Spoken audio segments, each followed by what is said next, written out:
Mic test.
Ooh.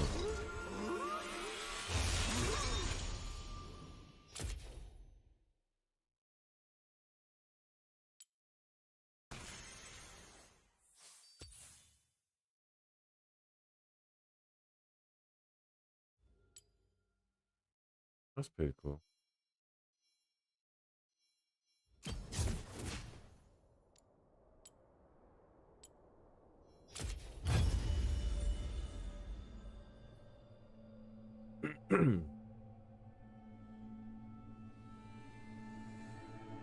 Damn, bro.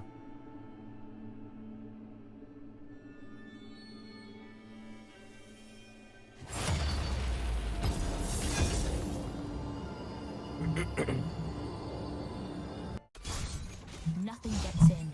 No one gets out.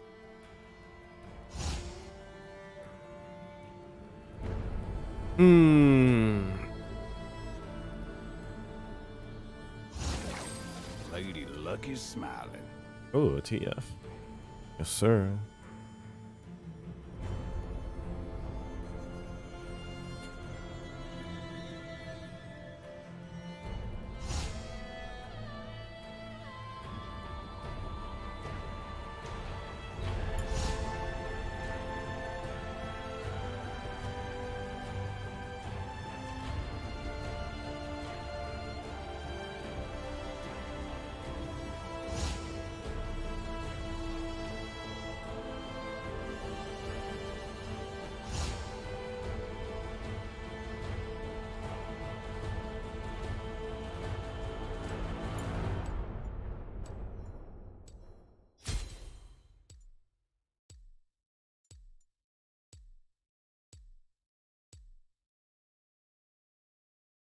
I have no idea what this is, bro.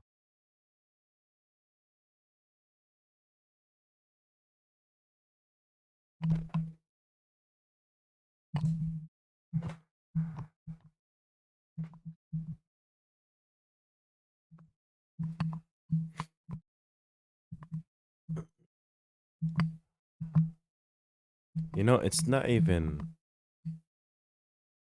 the trick to winning is playing your favorite champion, bro. And just have fun with it. Just trick to winning or climbing. Find your favorite champion and you just excel at it.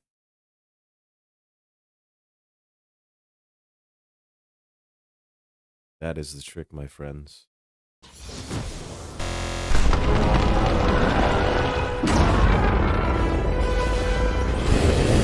On sale now.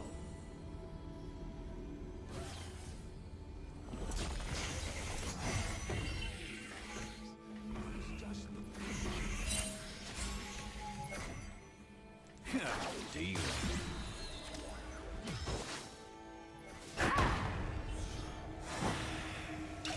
Welcome to the Howling Depths.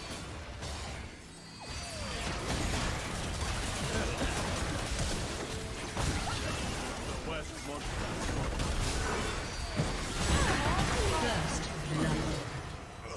Minions have spawned.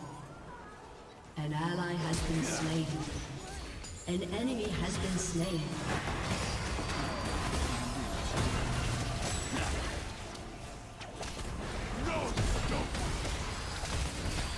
An enemy has been slain. An enemy has been slain.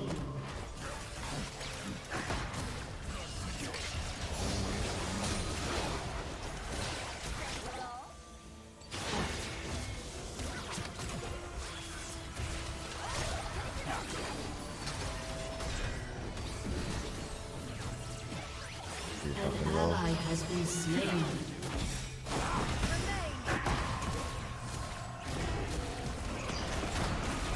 An ally has been slain.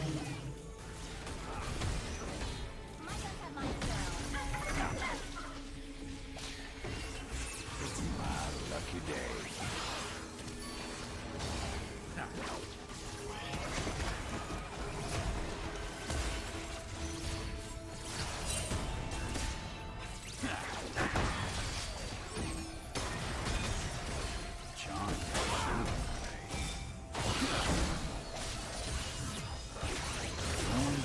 No.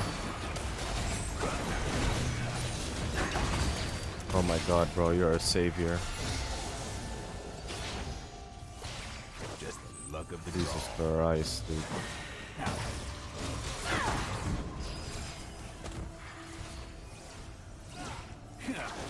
No.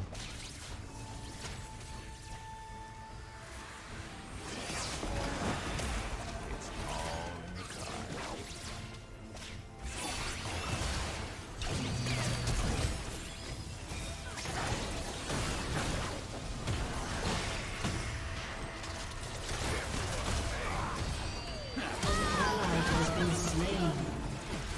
An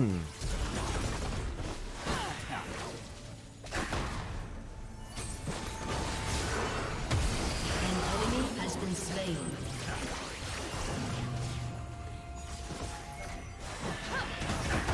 An ally has been slain. Shut down.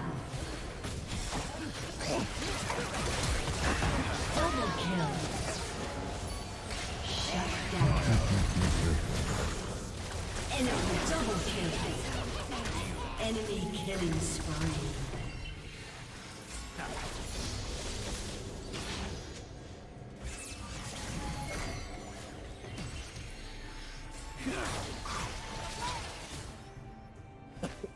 I reckon.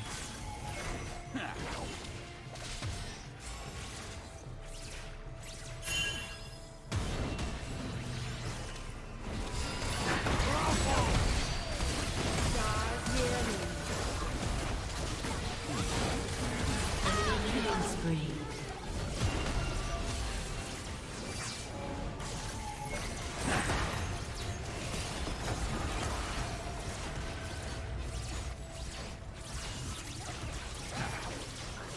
Your turret has been destroyed.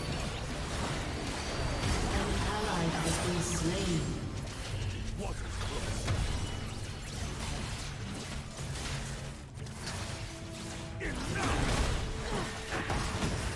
Nice.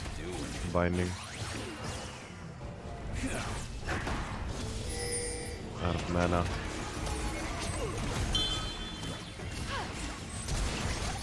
Shut down. An ally has been slain.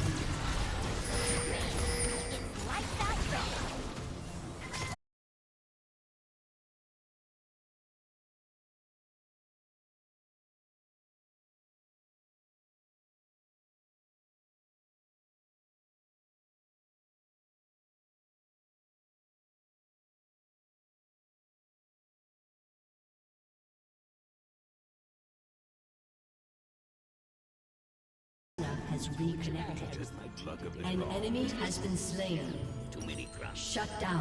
Crumbs might contaminate the set.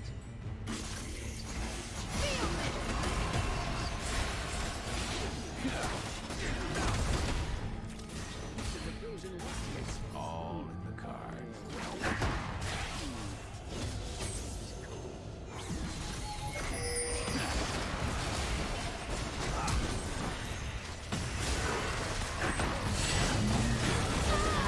been slain.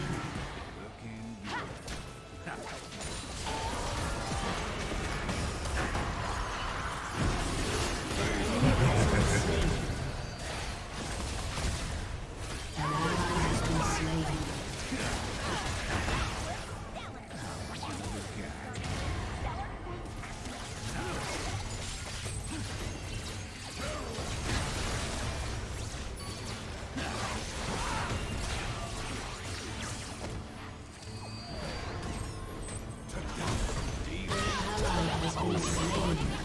Enemy double kill.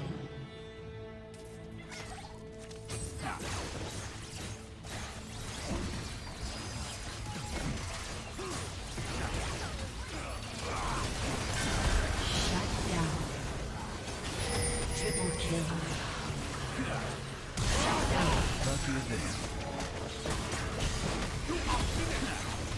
An enemy has been slain. Enemy double kill. Dazed.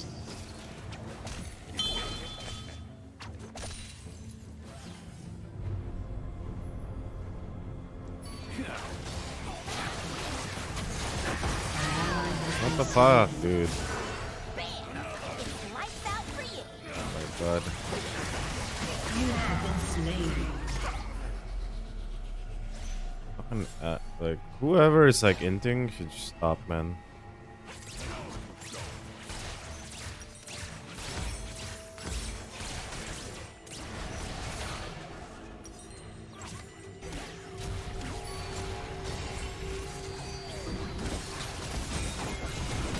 Your turret has been destroyed. An enemy has been slain. Double kill. An ally has been slain. Shut down. You have slain an enemy.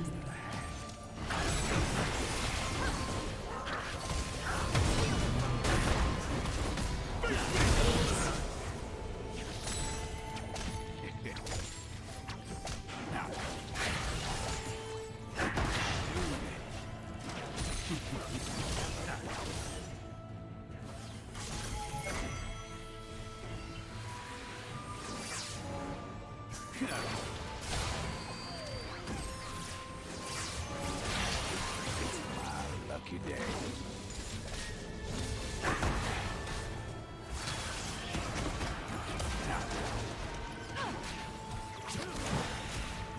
An ally has been slain.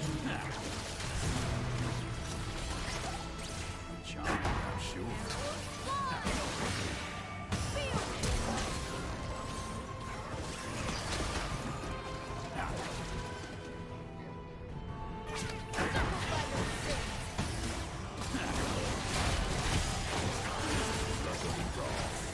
Killing spree. Lucky day.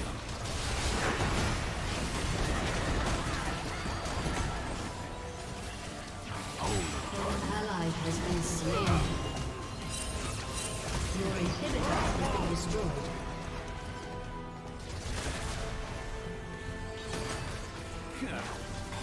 Enemy killing spree.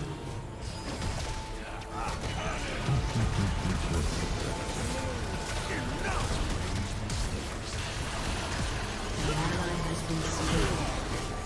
Rampage. Double kill. Shut down. Oh boy.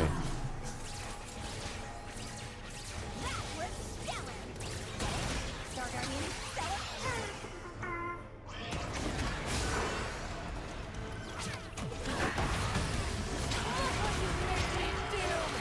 An enemy has been slain. Double kill. Robot stands for rusty, old, broken, obsolete trash. You see what I did there?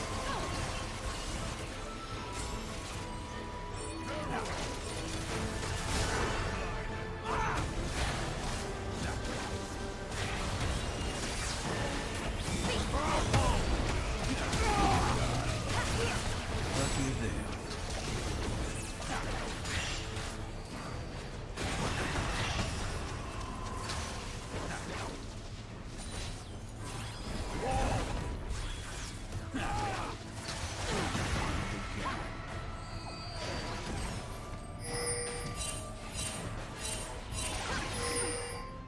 An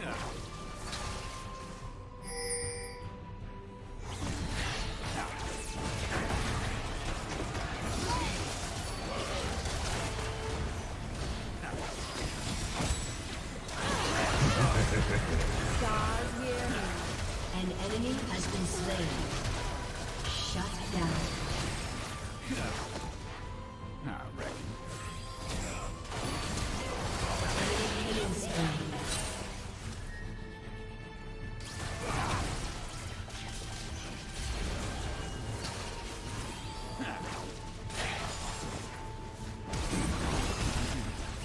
An ally has been slain. Enemy rampage. Shut down. Your turret has been destroyed. This thing is so bad, man. Enemy double kill.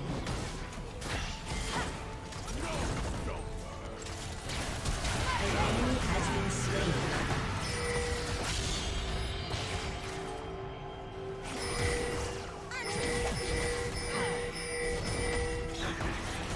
Shut down. An ally has been slain. Double kill.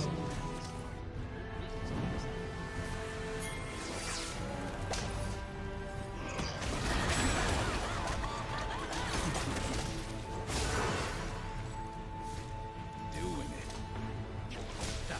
The fury of ice storm.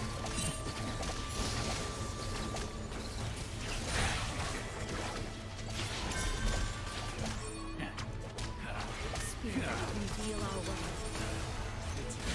Lucky day.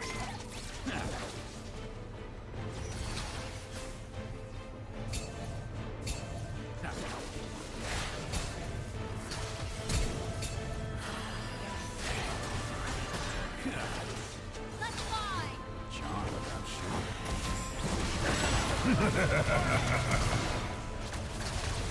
Your inhibitor is respawning soon. Move out of my way, bitch.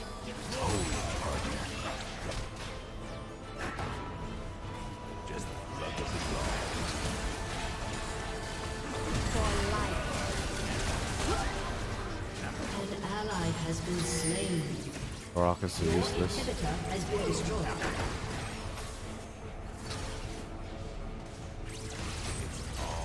Your turret has been destroyed. Shut down. Pretty fucking useless. An ally has been slain. Enemy double kill. A summoner has disconnected. Defeat. Oh, this thing is so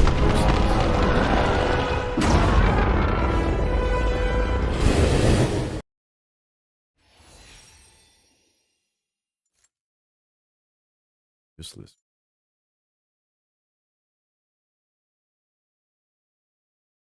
The Ash was useless.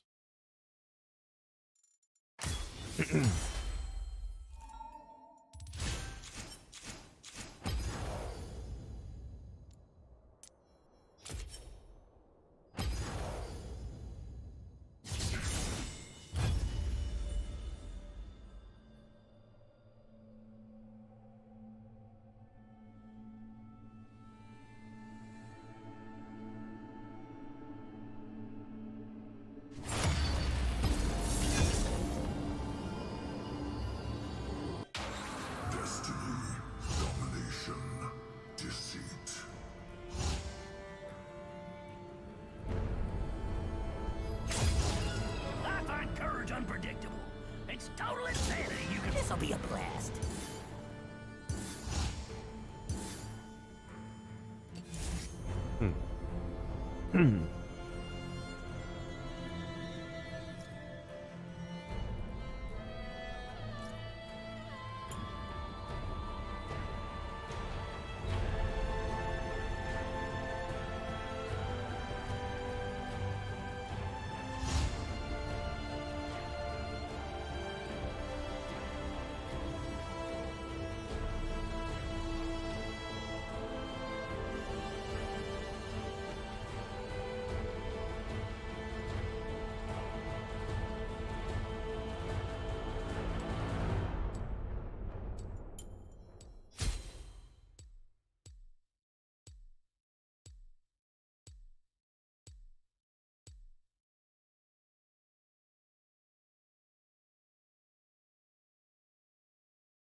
the howling abyss.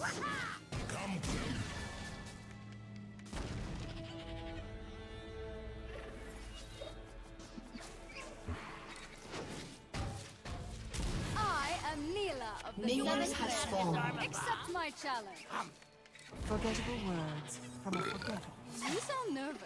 Are you compensating? Do you need a moment? About to explode! You speak with great passion, but zero brain. Where have you left your mind?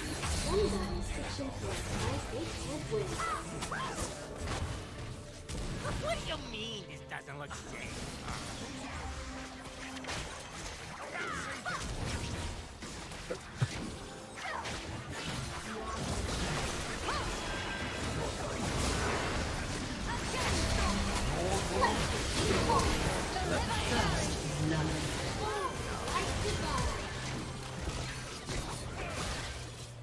Feel bliss.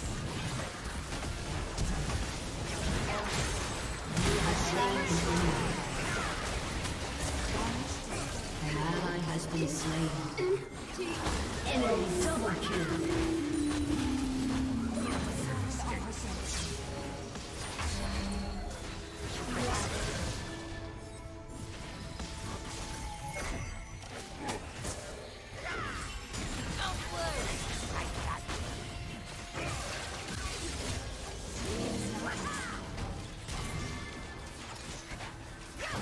Enemy killing spree. Shut down.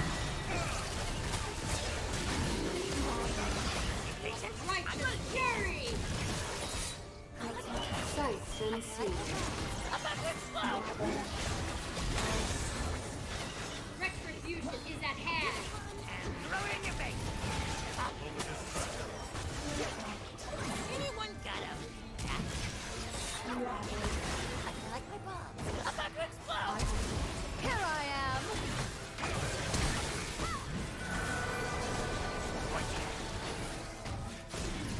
Salvation approaches.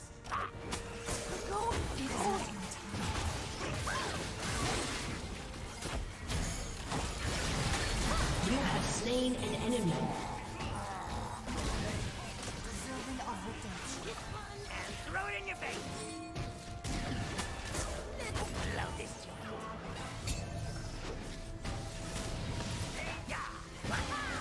I will not let you fall. Fucking assholes.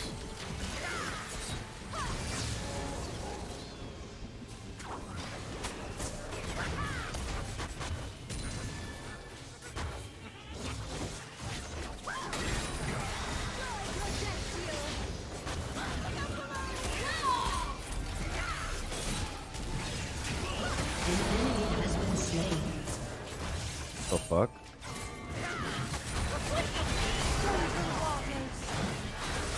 Shut down.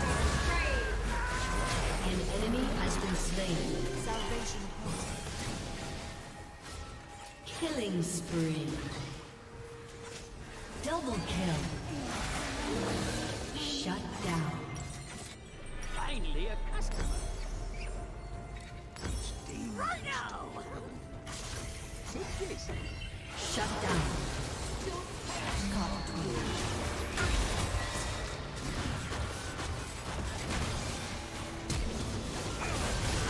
An enemy has been slain. Shut down. An ally has been slain. Enemy double kill.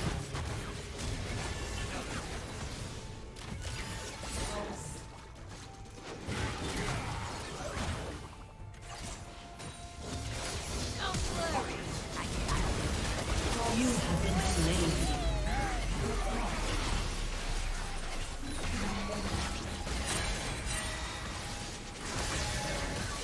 An ally has been slain. Cover them. Soraka doesn't fucking help me. Glorious. She doesn't help me at all. I'll dig more of those up.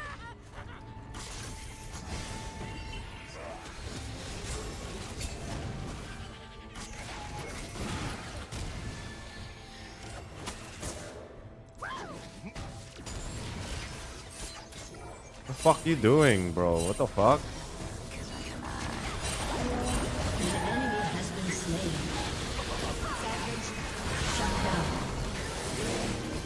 You have slain an enemy. Banish despair.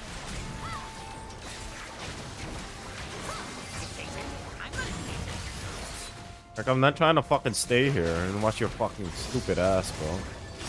Not. Reclamation.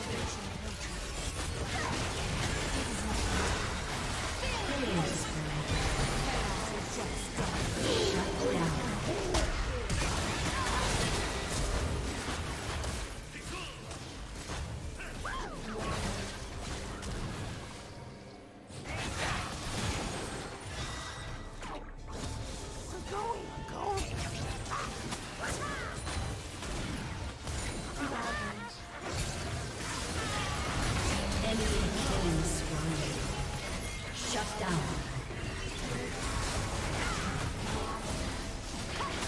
An ally has been slain. An enemy has been slain. An ally has been slain. An ally has been slain. Killing spree.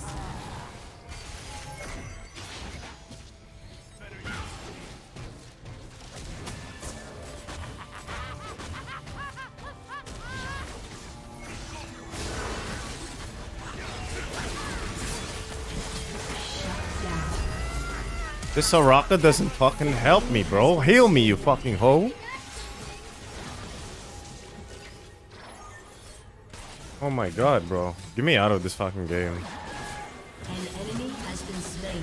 Like, what are you doing?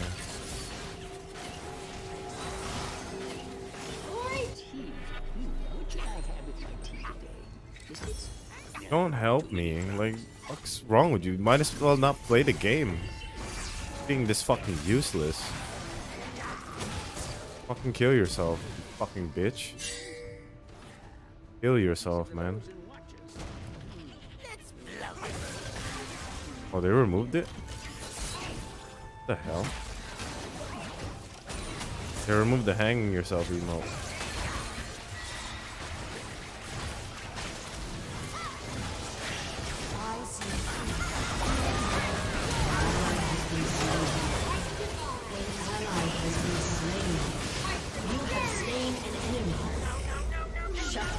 God, bro, you have all. An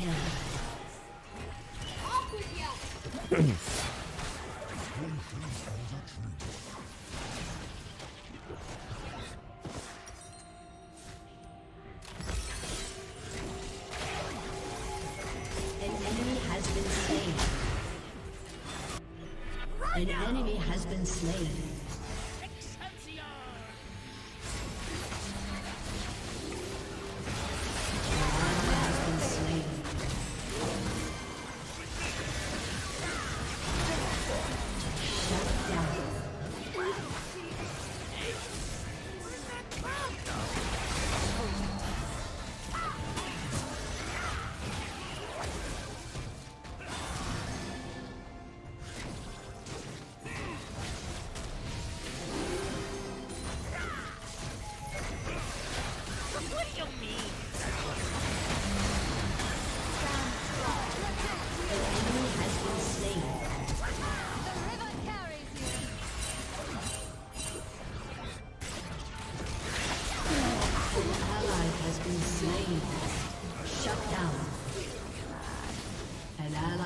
Slain.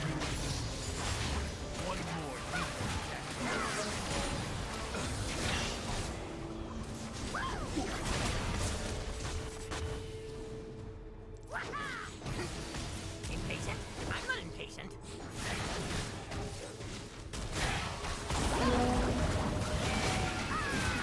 You have slain an enemy.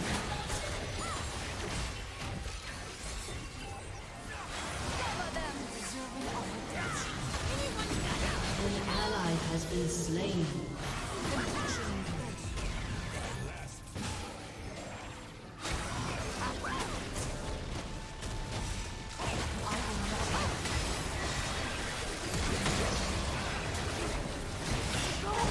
An ally has been slain. Enemy double kill. Rampage. Shut down.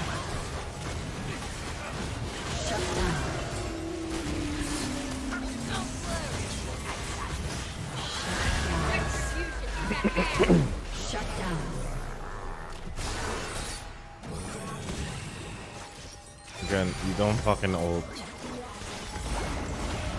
An ally has been slain. Holy shit, dude. So An fucking bad. enemy has been slain.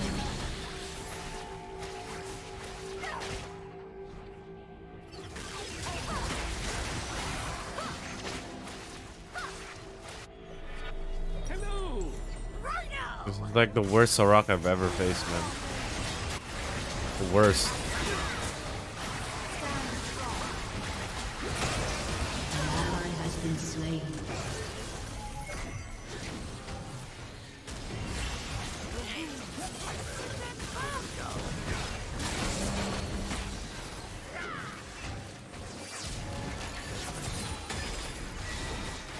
Your turret has been destroyed. An ally has been slain. An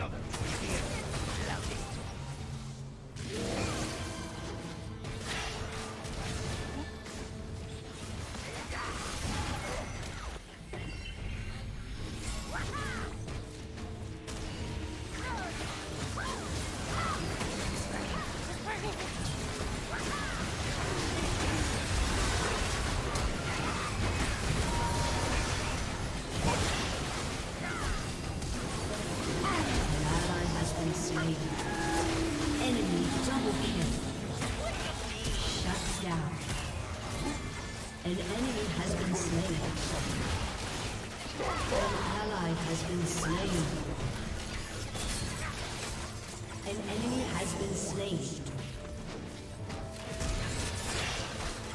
Impatient? I'm not impatient.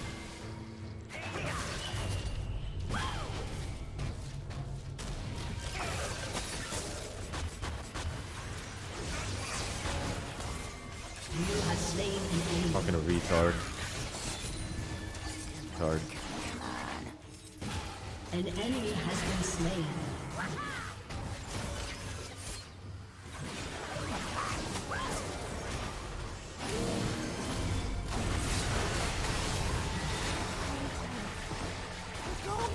Killing spree. Start praying.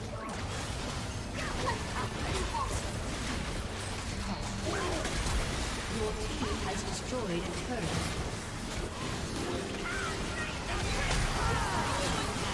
An enemy has been slain. Feel bliss. Double kill. Shut down. Don't worry. I got this. I protect you.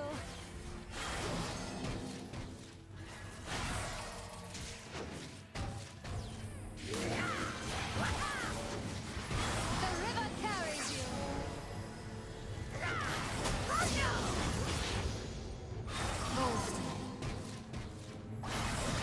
I like my enemies like I like my up and explode.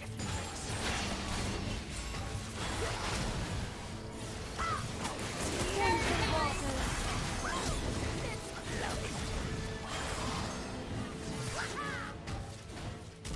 Banish your fear.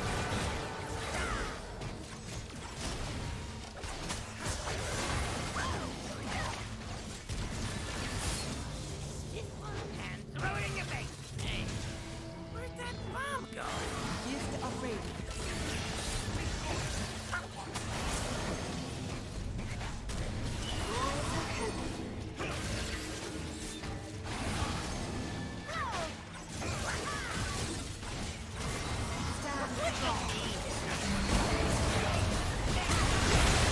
Killing spree.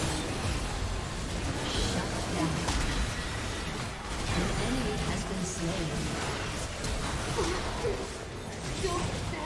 Shut down. Shut down. Double kill.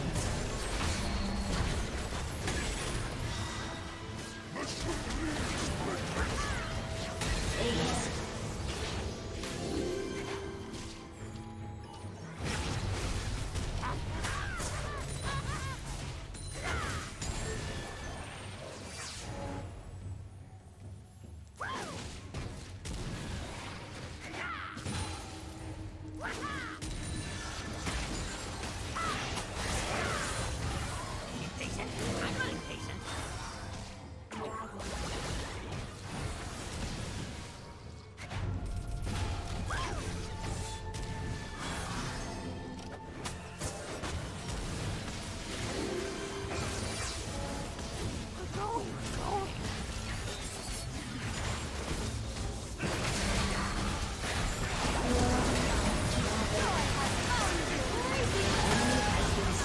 You fucking retard.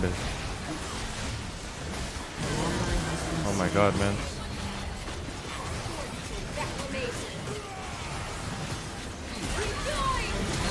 Has been slain. An enemy has been slain. Rest now, my soul. Don't worry. Heavens descend. Shut down.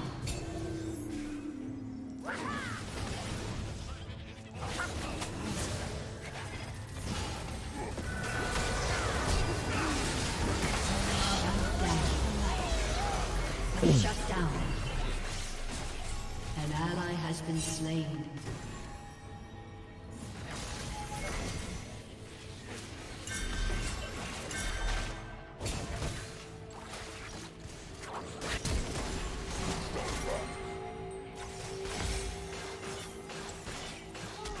An enemy has been slain.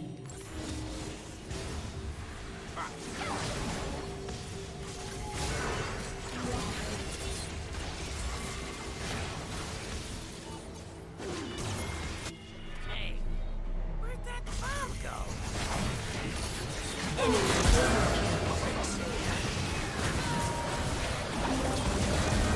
have been slain. Enemy double kill. Shut down.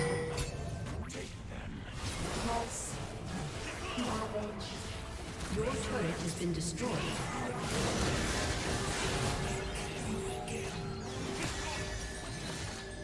Your inhibitor has been destroyed. Aced.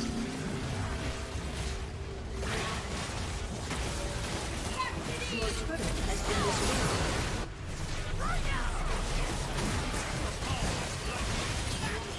Shut down. Double kill. Retribution is at hand.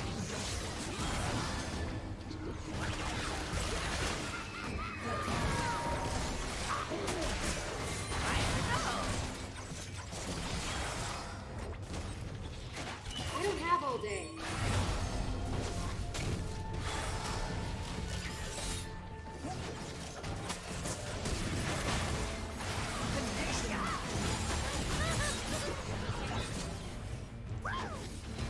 Cover them.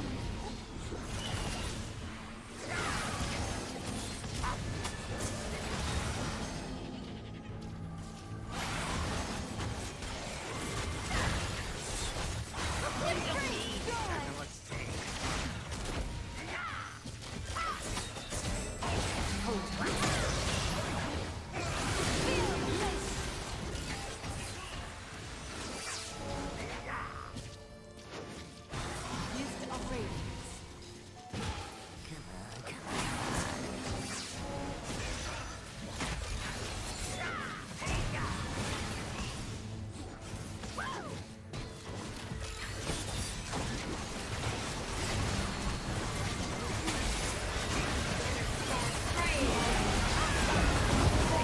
Oh my god, Bard. What is wrong with you? With this fucking Bard, man.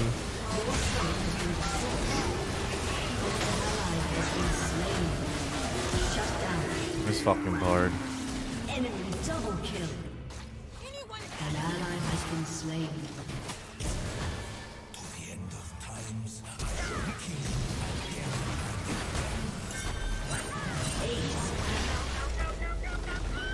A summoner has disconnected. Defeat.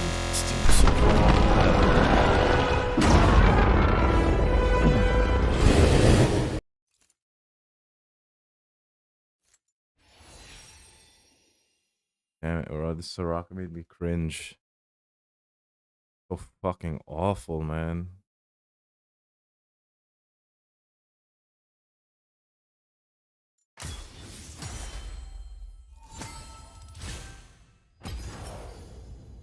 Hero peels.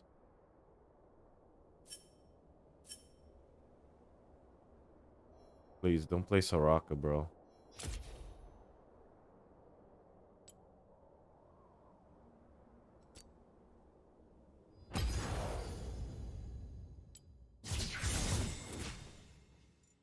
Please don't play Soraka.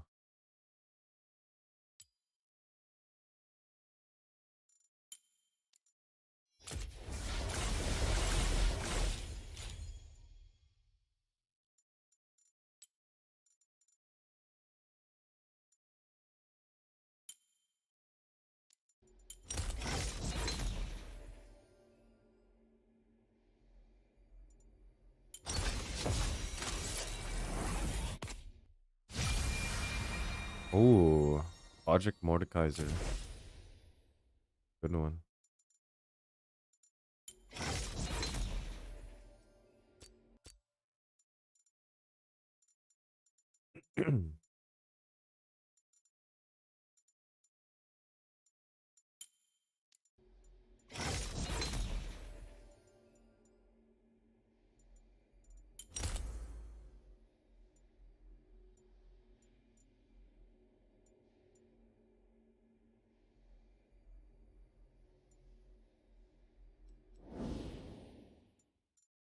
I actually want this Queen skin.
Just leave.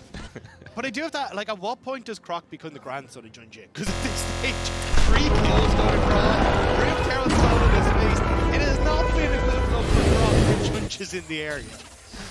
Yeah, this is it's a tough one, isn't it? When Junji's just sort of strolling in, just destroying him, honestly. And Croc, I wonder what his username will be if this series continues how it started.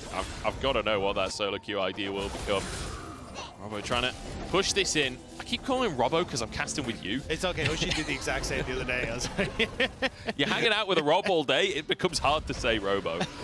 Oh dear. So far, so good for PSG. Let's take another look at this beautiful steal for Junji. yeah, I mean, really nicely done. And again, I think just watching it, like they're trying to burst it with the combo with the Sejuani passive, but they just barely mess it up. Great smite, and then the ult coming through as well. So really nicely done. Croc and Robo, though, up on this top side, just trying to move in now to get some vision, spot out exactly where Jarvan is. But at this stage, you haven't had to trade the Dragon for the Rift Herald because you saw it in front of their face. You've still got good control over this mid lane as well because Maple has that extra kill. So I wouldn't be surprised to see a play happen in this mid lane and then try and lean that into the bot side. Oh, no flash available, nowhere to go. It's as easy as you like for Junji.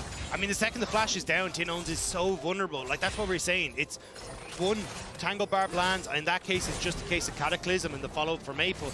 And now, with the push and bot side, there's the Dragon play that you can probably set up for, although it looks like you're still having Loud trying to contest it with Croc, but, or sorry, with Sales.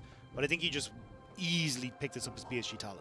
You'd think so at this point. And we started talking off about Junji and Maple versus Croc and Tin Owns, and so far that's going heavily in PSG's favor. But the side lanes actually, in fact, yeah, the jungle matchup is, I mean, 1,500 gold up in jungle. You don't see that very often, honestly. Phenomenal start to the game from Junji.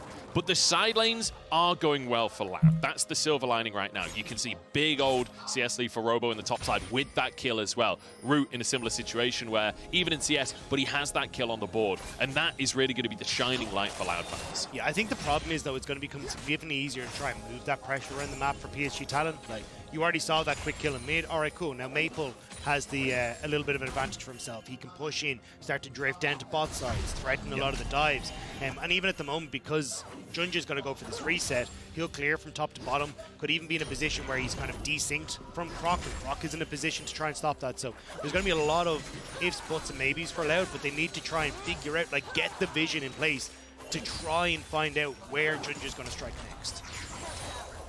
Have to see what's on Junja's mind. He's hovering towards the mid lane once again. I mean, the flash is still on cooldown for Tinones. Cataclysm's back up. If Tinones steps out of position, like, Junja, you know he's got that timing. You know he knows exactly when the flash is coming back up. I won't be that surprised to see them dive, honestly. Go. Where is it?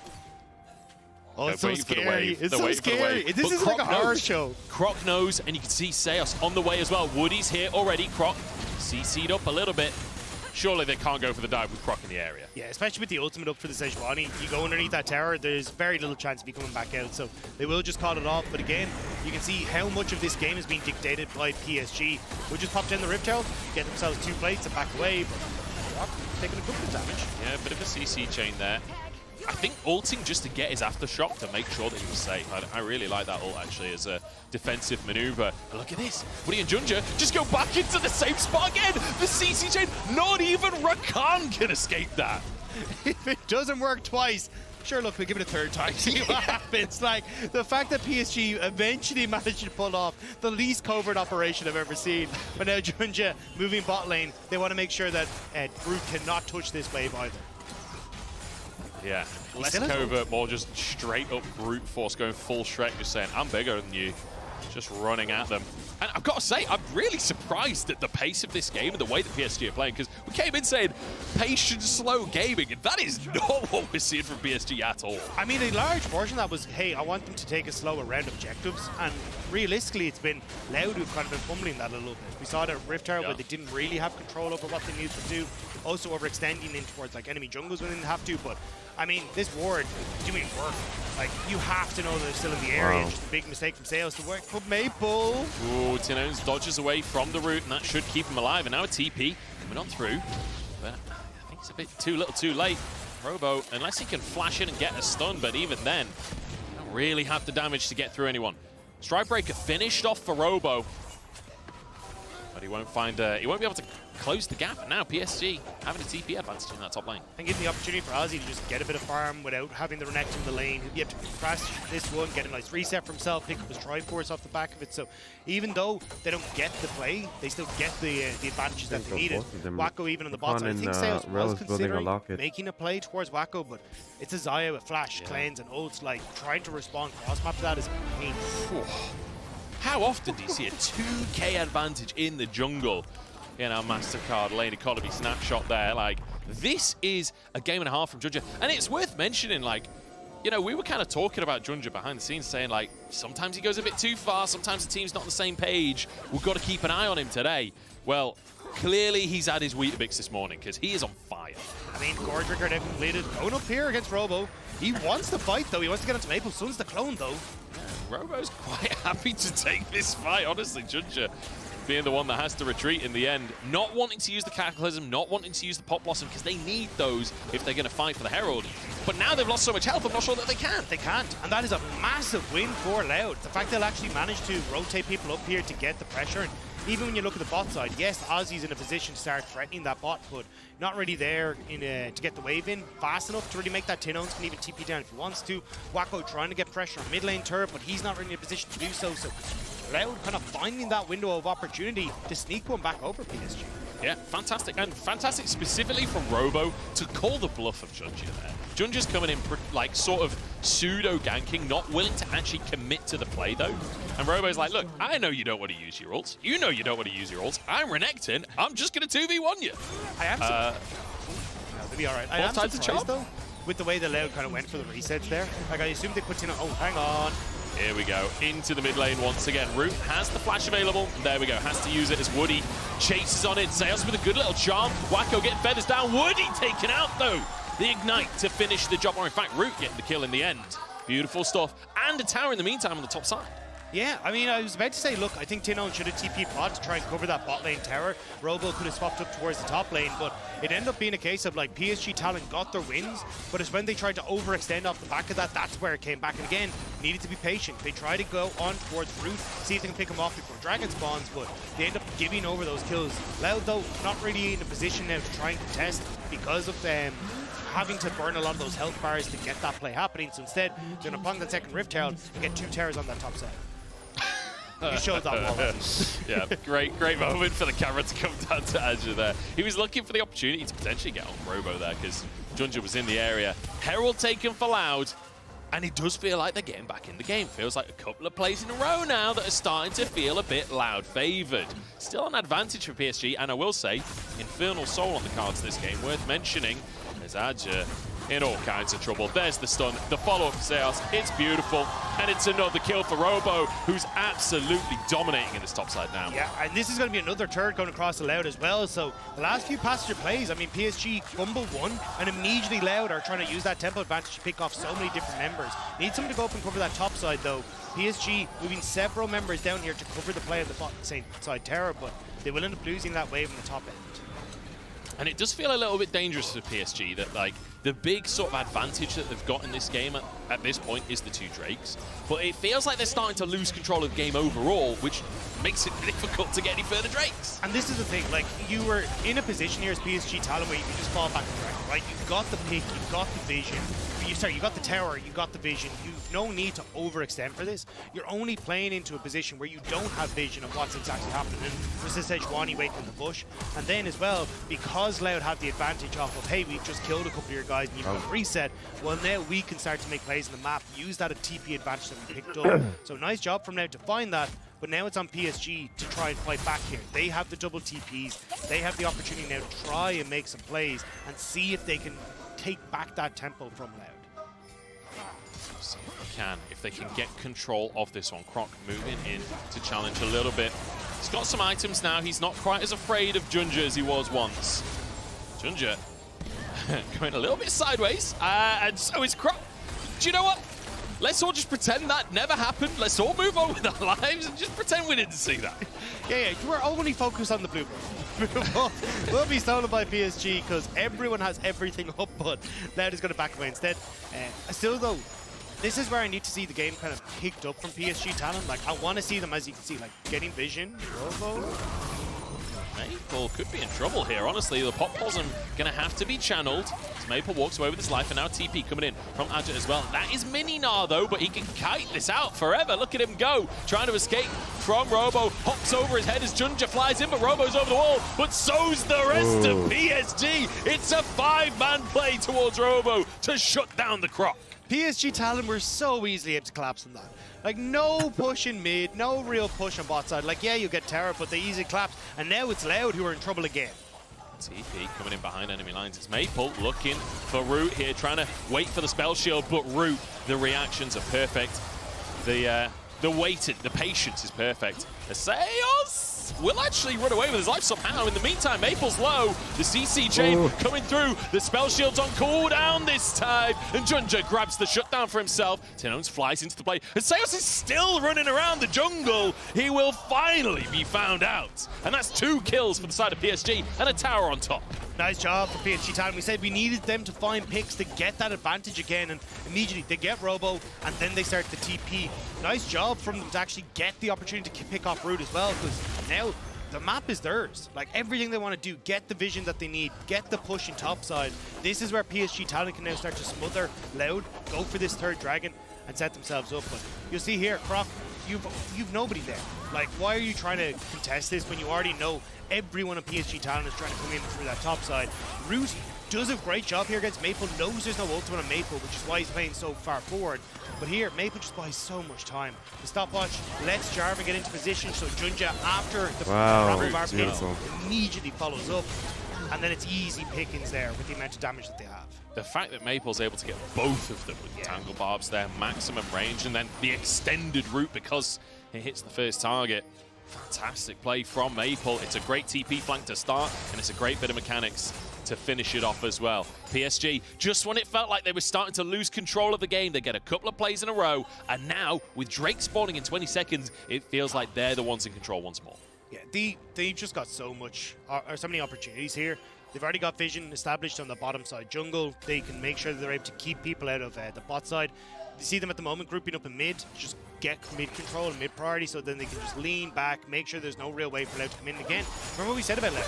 They want multiple angles of attack and they're not getting them. Woody's flying in, but he's kind of gone wide on his initial engage here. He's low on HP himself and just throwing himself into his own demise. That wasn't patient or slow, Munch. And immediately they're going, and here's the TP. Robo's in behind them. They don't know. This could be massive, but Croc's in trouble in the meantime. Robo gets onto the back line, and Wacko's gone. Robo shredding health bars. And Adja, I'm not sure he's long for this world. He's trying to escape. Good little wallop, and he'll hop over the wall. But Robo, he is taking over the rift right now. Loud is hit a post 20 minutes and they're starting to come alive, Munch. They've managed to get those picks, they get the kills, they're getting their first dragon. And all off the back of just over-aggression from PSG. Woody doesn't connect on towards Root, and the entire play falls apart. Every time I've said this, like X team is starting to take control, immediately the other team gets a sequence of plays together to take over. But this all starts with Woody. And I think a lot of this is the case of, hey, look, Woody tries to go for the engage. I don't know why he went in. Coming in to put off Root on the backside. Tino's actually keeps him at bay. And that's where the problem starts to come in. So there's not that pincer maneuver that they thought they're going to have. And as soon as Woody comes down, like Loud realizing, great forward, and PSG haven't pulled out. What a they end up mess. gating Wacko's ultimate out, so immediately Robo's able to finish him off. Then Maple's in an awful position because he's got nowhere to go. He already burnt his flash previous to this, so easy pickings from Loud. But great maneuver from Loud to set that one up. And I will say, it's exactly the sort of issues that we've seen from PSG in the first series where they're not quite coordinated. You know, Woody's going in, Maple's nowhere to be seen, Adja's been zoned away, but there's obviously a break in communication somewhere there for Woody to feel confident to go in. And Loud, more than happy to punish. A great TP from Robo behind enemy lines there to set it all up, get straight onto Wacko as well. Wacko will have his flash up very shortly though, same for Maple. So it does feel like next time around, you'd anticipate PSG should be in a more comfortable position to escape the Croc. Yeah, I mean, the biggest issue for them there was just lack of controlling vision behind them. They hadn't done their due diligence in clearing out the wards. So as long as Loud are able to keep this pressure up, though, they should be in a good spot at this stage. I mean, Root's going to clear out every single wave that comes his way. Same with Tinones. So it becomes a little bit easier to shove mid, play for sides. So Robo cut out a little bit here. Yeah, it's quite a lot of damage into the Croc. Junja doesn't even get his shield broken there. And Robo trying to return fire. It's crazy to me that Junja and Robo are essentially on the same items. What an ulti! Wacko forced to use the Featherstorm, but the Pop Blossom on 5! Oh, it's huge. massive from Maple. Can they clean up? Robo buying space for his team, but is it enough? Junja goes down. Wacko's done.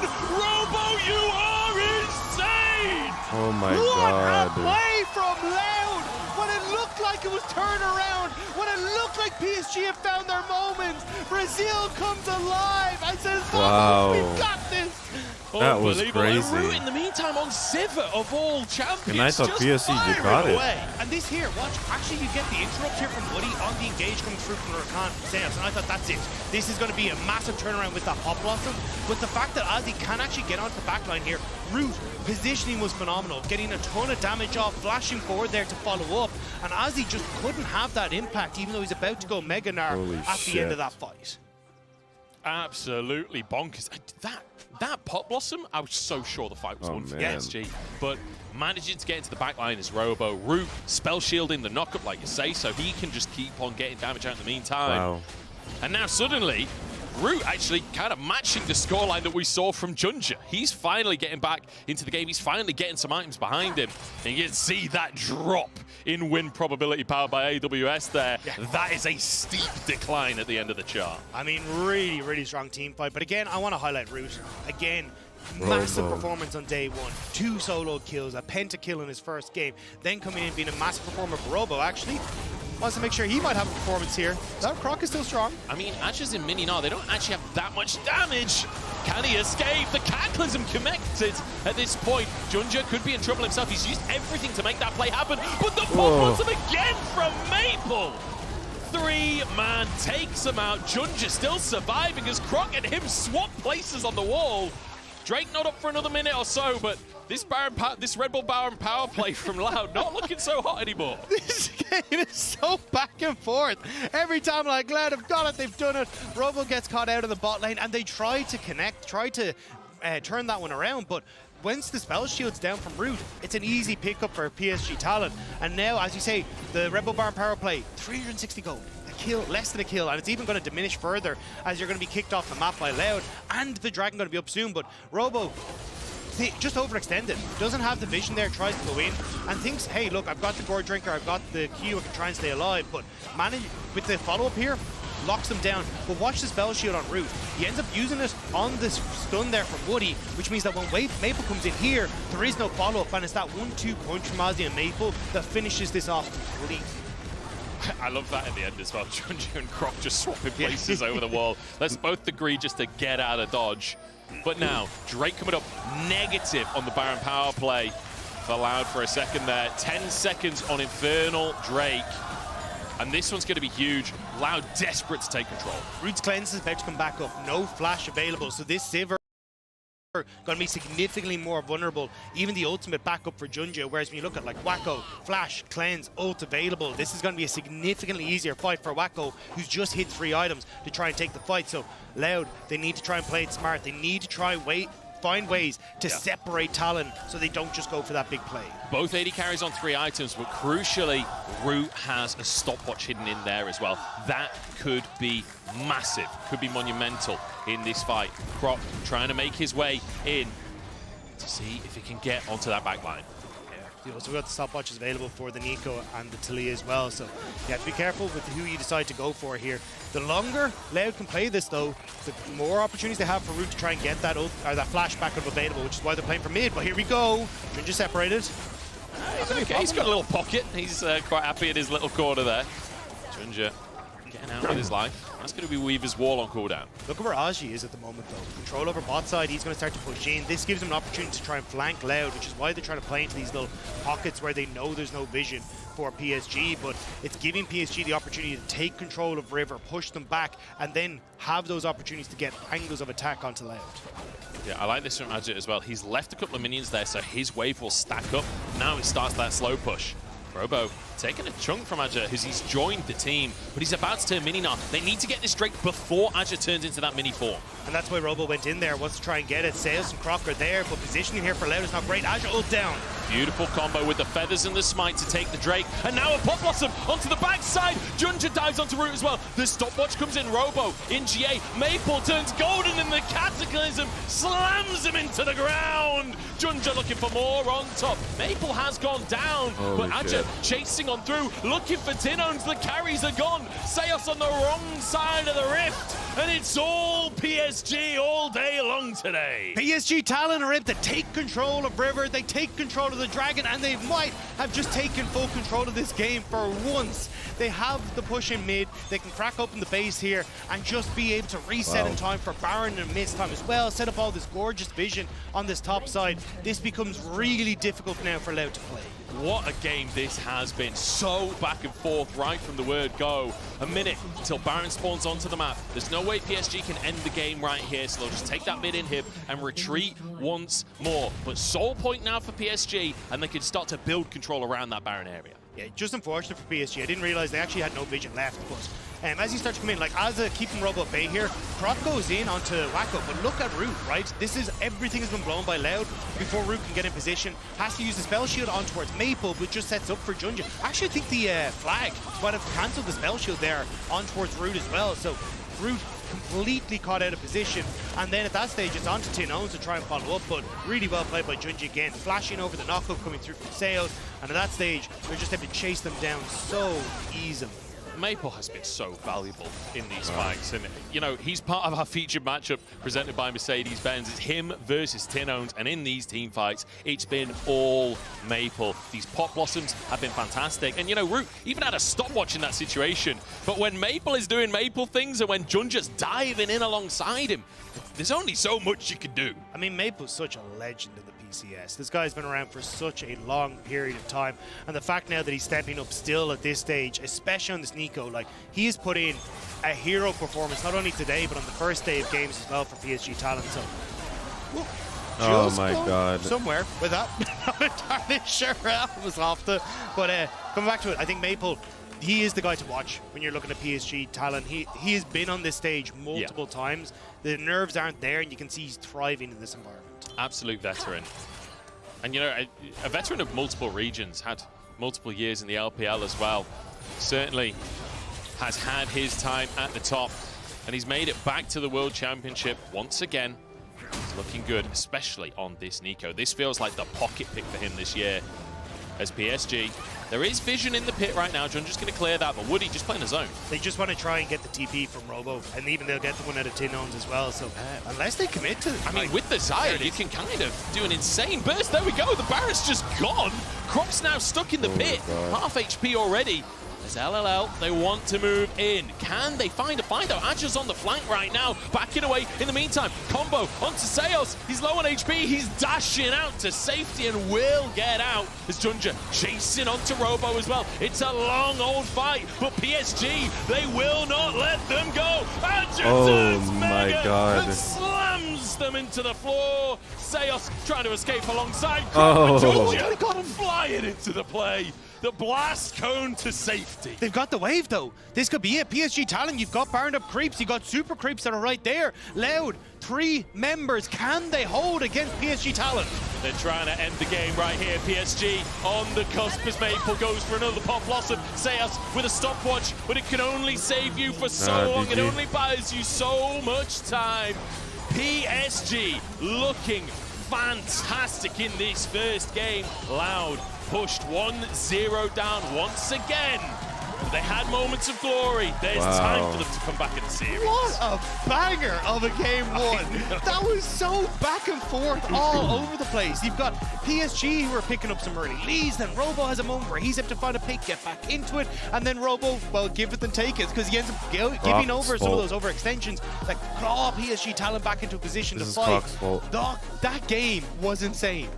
Yeah, that was just mental, honestly. PSG, at the end of the day, though, this composition that they had, the circles, really paying dividends for them. Like, being able to execute on that multiple times. And it feels like the way that Junja was playing, this Java was almost an assassin, honestly. So often just diving towards the backline. And I think the fact that Junja got this early lead off of, Croc overextending on top side, so Junja gets a kill. Then you end up in a position where he's invading onto the bot side, and again, Croc is trying to prevent the potential dive onto bot lane, which gives Junja more. Junja had so much control in this early stage. It looked absolutely fantastic, and unfortunately, we kind of got like this battle between Junja and Maple versus Root. But unfortunately for Root, he's short-range Sivir, he's only got 1 spell shield, and there's maybe 15 to 16 spells that are coming his direction. I mean, this is the thing. Sivir's like one of the safer AD carries. Like, yeah, we were talking about Sivir versus Ezreal during the draft. I'm not sure Ezreal could have looked that much better in these kind of situations, because it's like, yeah, you could jump once, you could flash, but like, Jarvan's still going to chase you. Maple's still going to get that flank. Yeah, I think that's the hard part is like, although you kind of had that late game scaling from Tin Owns and Root that could maybe try and carry it, it's just so difficult when you're in that kind of position. And I think when Ezreal might have had a bit more safety in an arcane shift and a flash, but there was just like the long range engage coming through from Junjo made it hard. Maple consistently having flash up for these fights, it was just so tough to handle. Well, fantastic start for PSD, looking to repeat what happened at MSI. We'll see if they can continue that ball rolling. But first, let's kick it over to our analyst to break that game down. God damn, bro. Break that game down. It's just as easy as that. Oh, that God. was Gods of Chaos. That was just so back and forth. There was so many times when we were talking, it was just like, oh, they win now. Never mind, they win now. Never mind, they win now. It's just...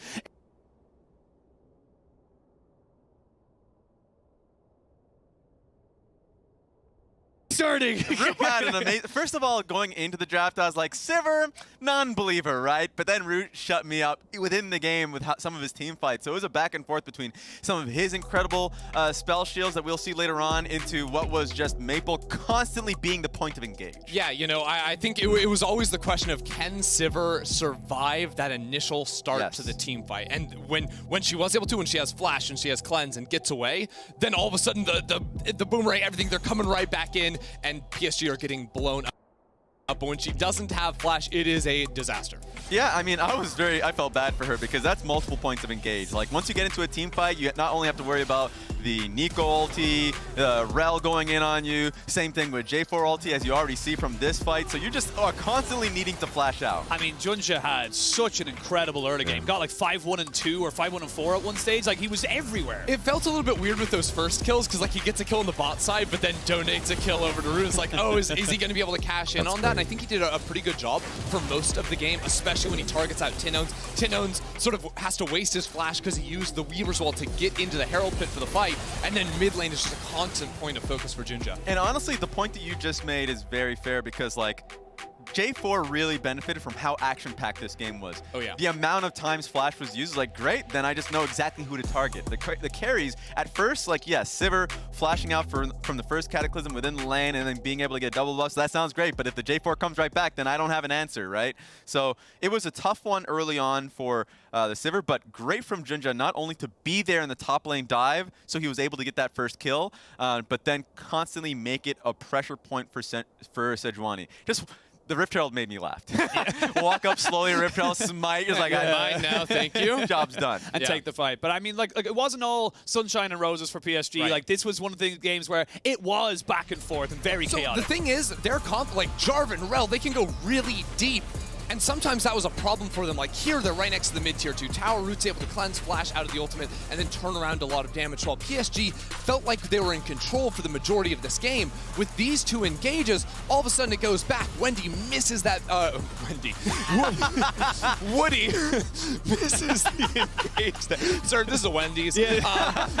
Feeling pretty hungry. But honestly, like when those initial engages miss, it looks really silly. And that felt like it was enough of a bridge almost to get the Sivir into a position where she has a couple of items, and now team fights might actually be winnable. Yeah, Woody in particular had some bad engages. That was definitely true. And honestly, if you biff some of it, or if Flash comes through, then you're still going to be a Rel that's in a bad spot. So that stuff like that does end up happening. But yes, loved this game with how action-packed it was. And even with, like, as you can see in that team fight, you lose one engage, doesn't matter. It's happening constantly. So I think positioning was really important for the side of Loud, just because Root, how well he played, didn't feel like it mattered. He kept them in the game. Yep. But then after one team fight was a success, you're still having another team fight 2 minutes later, and you don't have resources. I mean, that team fight looked very good because every second counts. And thanks to the reliable Cisco network, Root is spacing the team fight perfectly despite Maple's 5-man Nico ultimate. Yeah, I mean, this fight was crazy for so many reasons. First, it is that 5-player role. I thought it was completely over. Robo spell shields the knockup, cleanses away from the stun there, and then just turns and wreaks havoc onto PSG. He outplays the initial engage, and it's over. The initial engage, that's why, like, at the very start of the fight, I was like, oh my god, Rel not only used his ulti to stop the Rakan ulti to get in there, so I was like, okay, now the Xayah actually can live and play out the rest of the fight.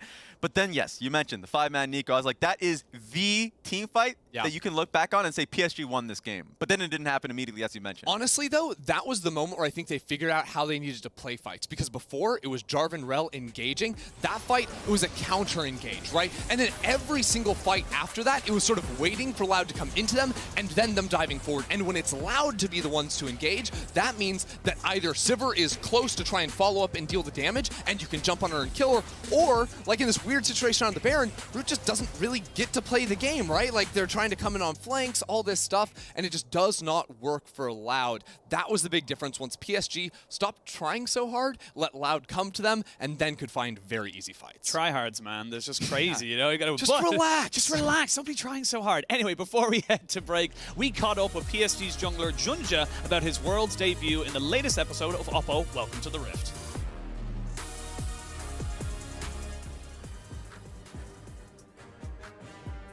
大家好，我是 PSG 的打野君家，这是我在世界赛第一次上场，因为觉得这次的世界赛对我来说特别重要吧，所以有一点点的紧张。比起自豪，我觉得是更多的要对得起 PCS 的观众嘛，然后我觉得要让国外的观众更知道 PCS 赛区有这么多厉害的人。我从踏入电竞职业以来，就有想过中2天一定要去世界赛，然后变成一个顶尖的打野。我觉得就是不要放弃吧，然后继续多努力的练习，看看其他厉害的赛区的比赛，然后总有一天会来到世界赛的舞台。You like my emotes, Grok? I need to change. I need to get G2. G2? Yeah. Why? They like us. Underneath his tower in the meantime, Croc might just go down here. He's not got flash available. Junja does though, and he looks for Sails as well. Where's the red buff taking away the field? He flashes away from the queue. Oh, he's been kicked out of the fight. Maple is behind enemy lines right now. He's not level 4 after all. That's a pop blossom and a half. We can win. We Are can you flash on win. AD? No flash. Nice. We win. Bottom. 2 seconds by Sturgeon. Nice. The stopwatch comes in Robo, in G8, Maple turns golden and the cataclysm slams him into the ground. And it's all PSG all day long today.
Red Bull gives you wings.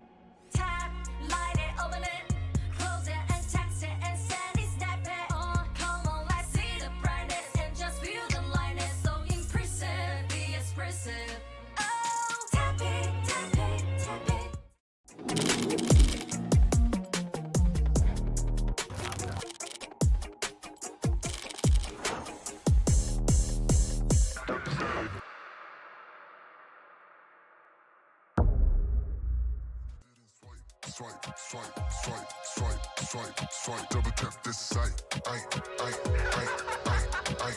사랑하지 내게 아트를 준 모든 애들 my friend 걔네기들 상응해줘야 돼 움직여 바삐 double tap 우리 사진 간지 공연 보러 온 누나들은 손가락을 만진다 빼반지 story 올려 대게선 건강 남자애들 껴 만들어 mosh pit 한국에 있는 애들 DM 아직 come to Korea 가자마자 벌려 기대한 것이 발을 뒤져 비껴 나가 내 상어리 피규처럼 smooth sailing 시대 흐름 우리 신경을 안 써 연어 응원하는 애들 숨죽이지 이제 시간은 금이고 우린 bank ice 다섯 배로 벌려 우리 몸값 21세기 boys 우리 못 가는 데가 없어 목소리를 뻗쳐가지고 worldwide room is my planet I can go everywhere worldwide internet international to Instagram worldwide double tap worldwide 야 이제 우리는 펼쳐가고 싶은 대로 tight 누르게 되지 like 다른 애들은 swipe double tap this site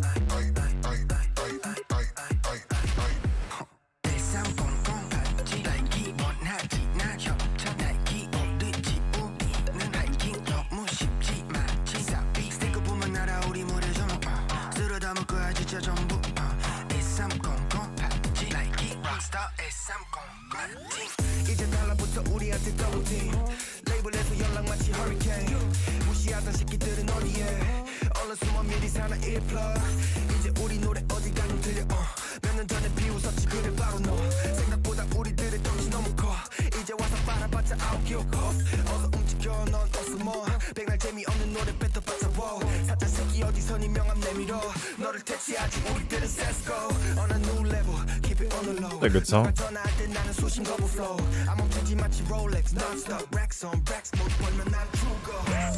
We got the juice. No time 낭비할 수 없으니까 나는 항상 work. Baby working hard 맨날 twerk. Bounce. We got the juice. No time 낭비할 수 없으니까 나는 항상 work. Baby working hard 맨날 twerk.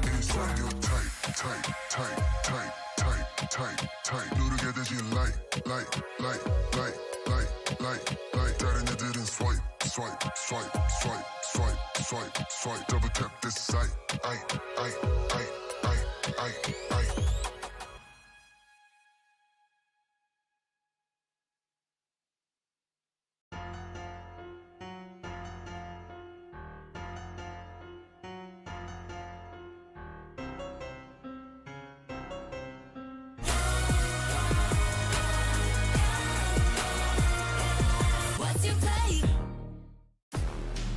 Welcome back, everybody, to the Caster Desk as we continue our series between PSG Talon and Loud. I'm Munch. I'm joined by Dagda, and I mean, if the rest of the series lives up to what happened in game number 1, this is going to be a series to remember, because that one was just simply insane.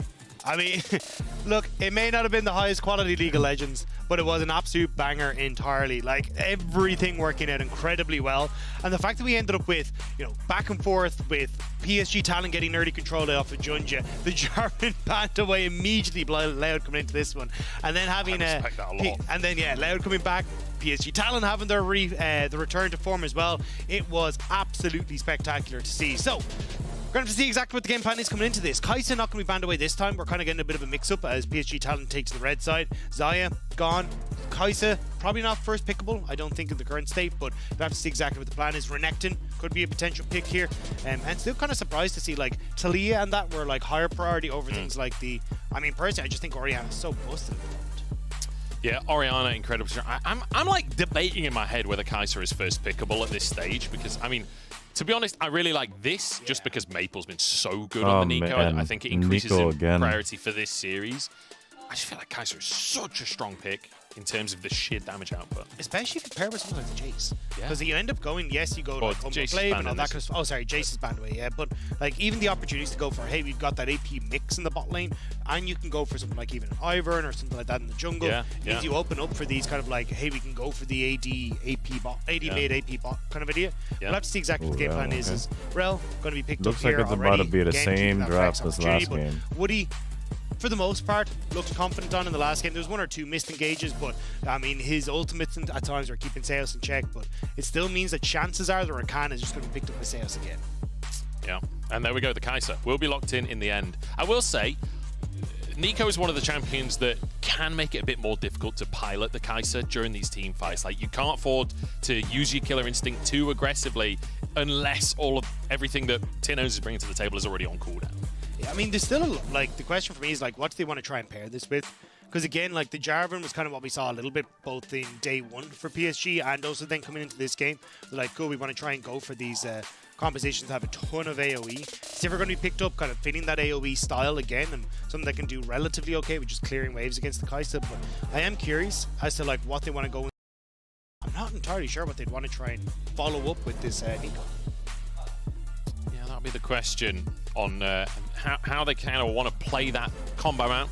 In Nico jungle is a sort of thing. I'm not really anticipating that, though, I will say. It's just going to be the Alistair bringing in. Very good into the Rel, very good alongside the Sivir just to play that bruiser, that bouncer in front of her. I'm wondering now if Aji ends up picking up the Renekton here, or if they're like, hey, look, we kind of want to try and bait Robo into the Renekton pick again. Had some moments in the last game, but if you've still got like Kennen and these kind of things up and available, I think you're going to be pretty happy to go for that opportunity. Or just say, look, we're going to go for the Kennen anyway, and if you pick Renekton, you're screwed. Aja just happy with that one. I mean, it got banned in the second rotation last time around. Just saying, look, we want the comfort, we want the team fight ability. Kennen's in a really great spot right now. Yeah, Kennen's in a very getting a couple of those buffs, and even seeing some of those top laners getting their magic resist nerf, like the Renekton, which is why we're seeing the Kennen coming in so happily into that top side. If I'm PSG Talon, I think it's jungle bans coming in. Maybe you get rid of things like the Vi, get rid of the well, the Nocturne's already gone, but like Lee Sin, yeah, another one. But it's just trying to make sure that Croc is going to be uncomfortable because you get first rotation here for Junja. And as well, don't forget, like Junja, he loves playing carries. Like big Nidalee player when he came over from the LPL, when he was playing an EDG. You've also got things like the Lilia that he's been bringing up a lot in his own playstyles as well. So Loud, you do have a lot of opportunities here for Junja to try to disengage flex those the jungle Rel. muscles a little bit. Disengage the cannon. And Croc having a bit of a hard time in the early game, it has to be said. Junja certainly winning out that matchup. But this time, like you say, Junja can't take Loud's the job winning for draft. himself. It's still possible that that Rel goes towards him. Loud's gonna win. We'll have to see in the second rotation. And also, we'll have to see what Croc is going to fall back to, because, you know, things like the Poppy got banned away, the Nocturne got banned away. It does feel like quite a targeted draft towards the jungle, because, I mean, that's 6 jungle bans currently. And the other option that you kind of look at here is something like a Vi for Croc, but yes, it kind of like sets up nicely for you to go like, hey, well, we want to play close range with Alistar, we want to play close range with Nico, but the thing is, it's like, you're going into a Rel, a Kennen, like a lot of those short, like they thrive on those short range opportunities and those short range carries. So Loud's gonna win this one. A bit of a rock and a hard place. So you want a tank Nerly to set this one up, but you don't really have the options to go for it. It's going to be an interesting. I mean, things like the Viego fall short in the exact same way that you're discussing. Maybe Wukong. It's not really. I mean, he did get buffed coming days. into this, but into patch 1319, but I'm still not 100% sure. Viego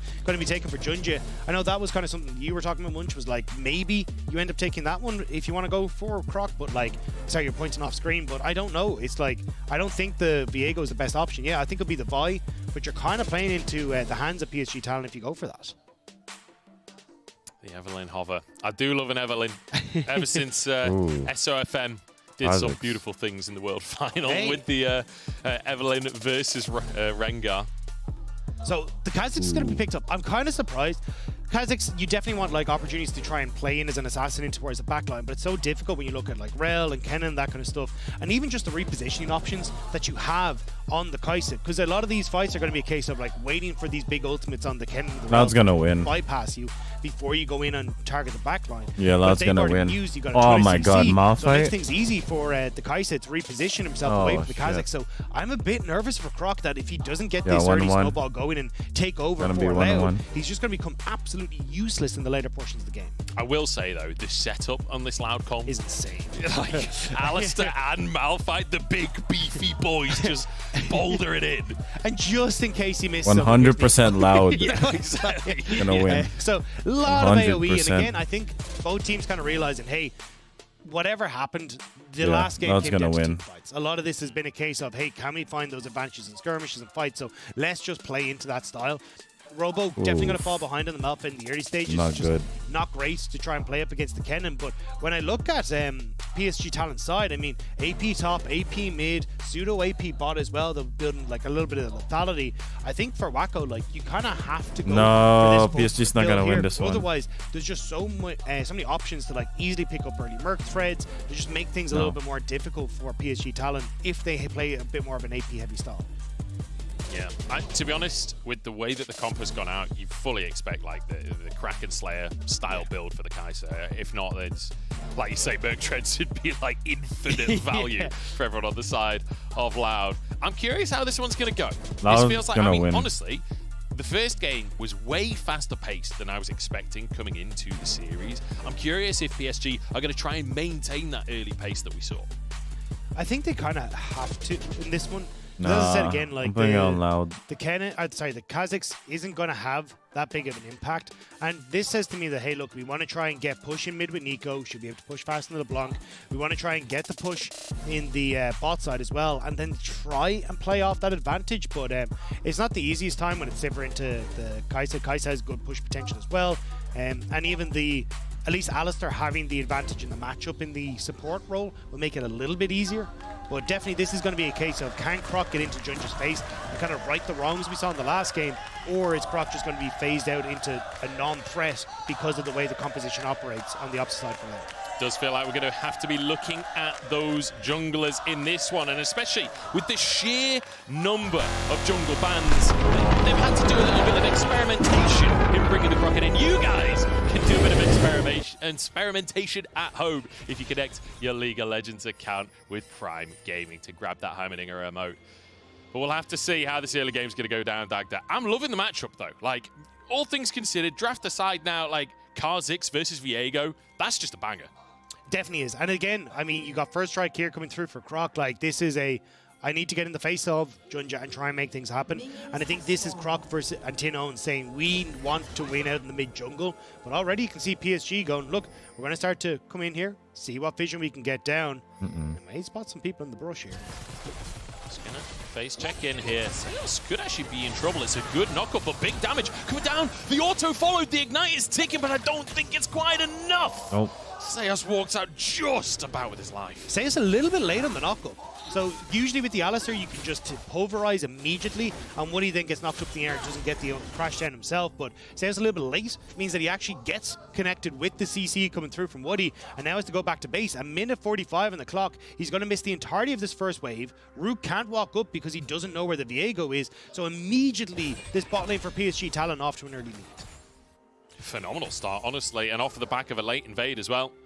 Really good stuff from PSG. Junja not looking to slow things down just yet. Gets a bit of bonus damage onto Tinones in the mid lane as he moves up towards his own top side to make sure Croc can't go for the invade. It's really smart pathing. So Junja's like, right, I'll take my top side, which means that then there's no way for Croc to try and cross map it. I've also got push for Wacko and Woody guaranteed. You can see the slow push Wacko and Woody are going for. So I can take top side, move back into my own bottom side, pick that one up as well. And if I end up running into Croc, well, I've got Wacko and Woody to help me. So smart opportunities here from Junja to just try and keep Croc down. And again, this was the matchup that we said has to be going in Loud's favor, but it's already off to a poor start. Yeah, it's a tough one. And even for Croc, like, you want to get out on the map, right? You've got no camps to farm, so you want to try and get out on the map somewhere, but, like, where do you go? Robo already getting absolutely annihilated by Adza. You can't really find a way into mid against the LeBlanc. And if you go towards the bottom side, there were 2 red wards there for PSG still in that jungle. There's one of them's timed out now, one's still on the chickens. Felt very, very difficult. Good start here from Junja, who, I mean, we talked before. He literally made Croc change his solo queue ID after the last time these guys met at MSI, and the matchup is feeling similar so far. Yeah, I mean, at this stage, Junja is complete control. You can even see he's moving up here. Robo taking too much damage, and this time around, Junja.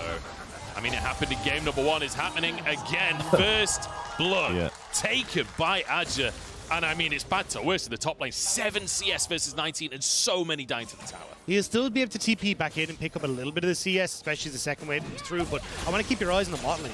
They're like, hey, look, what is Kha'Zix going to try and do? Well, he's going to try and go for Scuttle on this bottom side to answer. The pings were already there, so Woody and Wacko are here going, right, where is Croc? We know he has to be in the bot side. Spot him on the Scuttle, so it means that then Junja's like, okay, we'll need to reset before he tries to go into this bottom side just to try and match the purchase that Croc already has.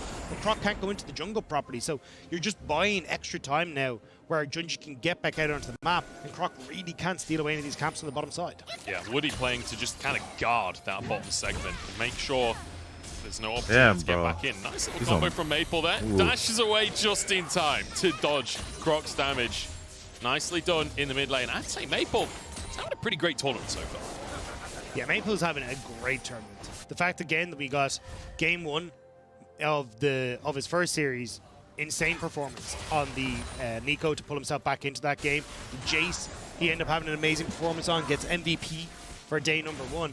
And now coming into this as well, the Nico paying dividends, and even just the advantages that he's getting from Tinones and just the trading patterns is great. Junja now again on towards this bottom side.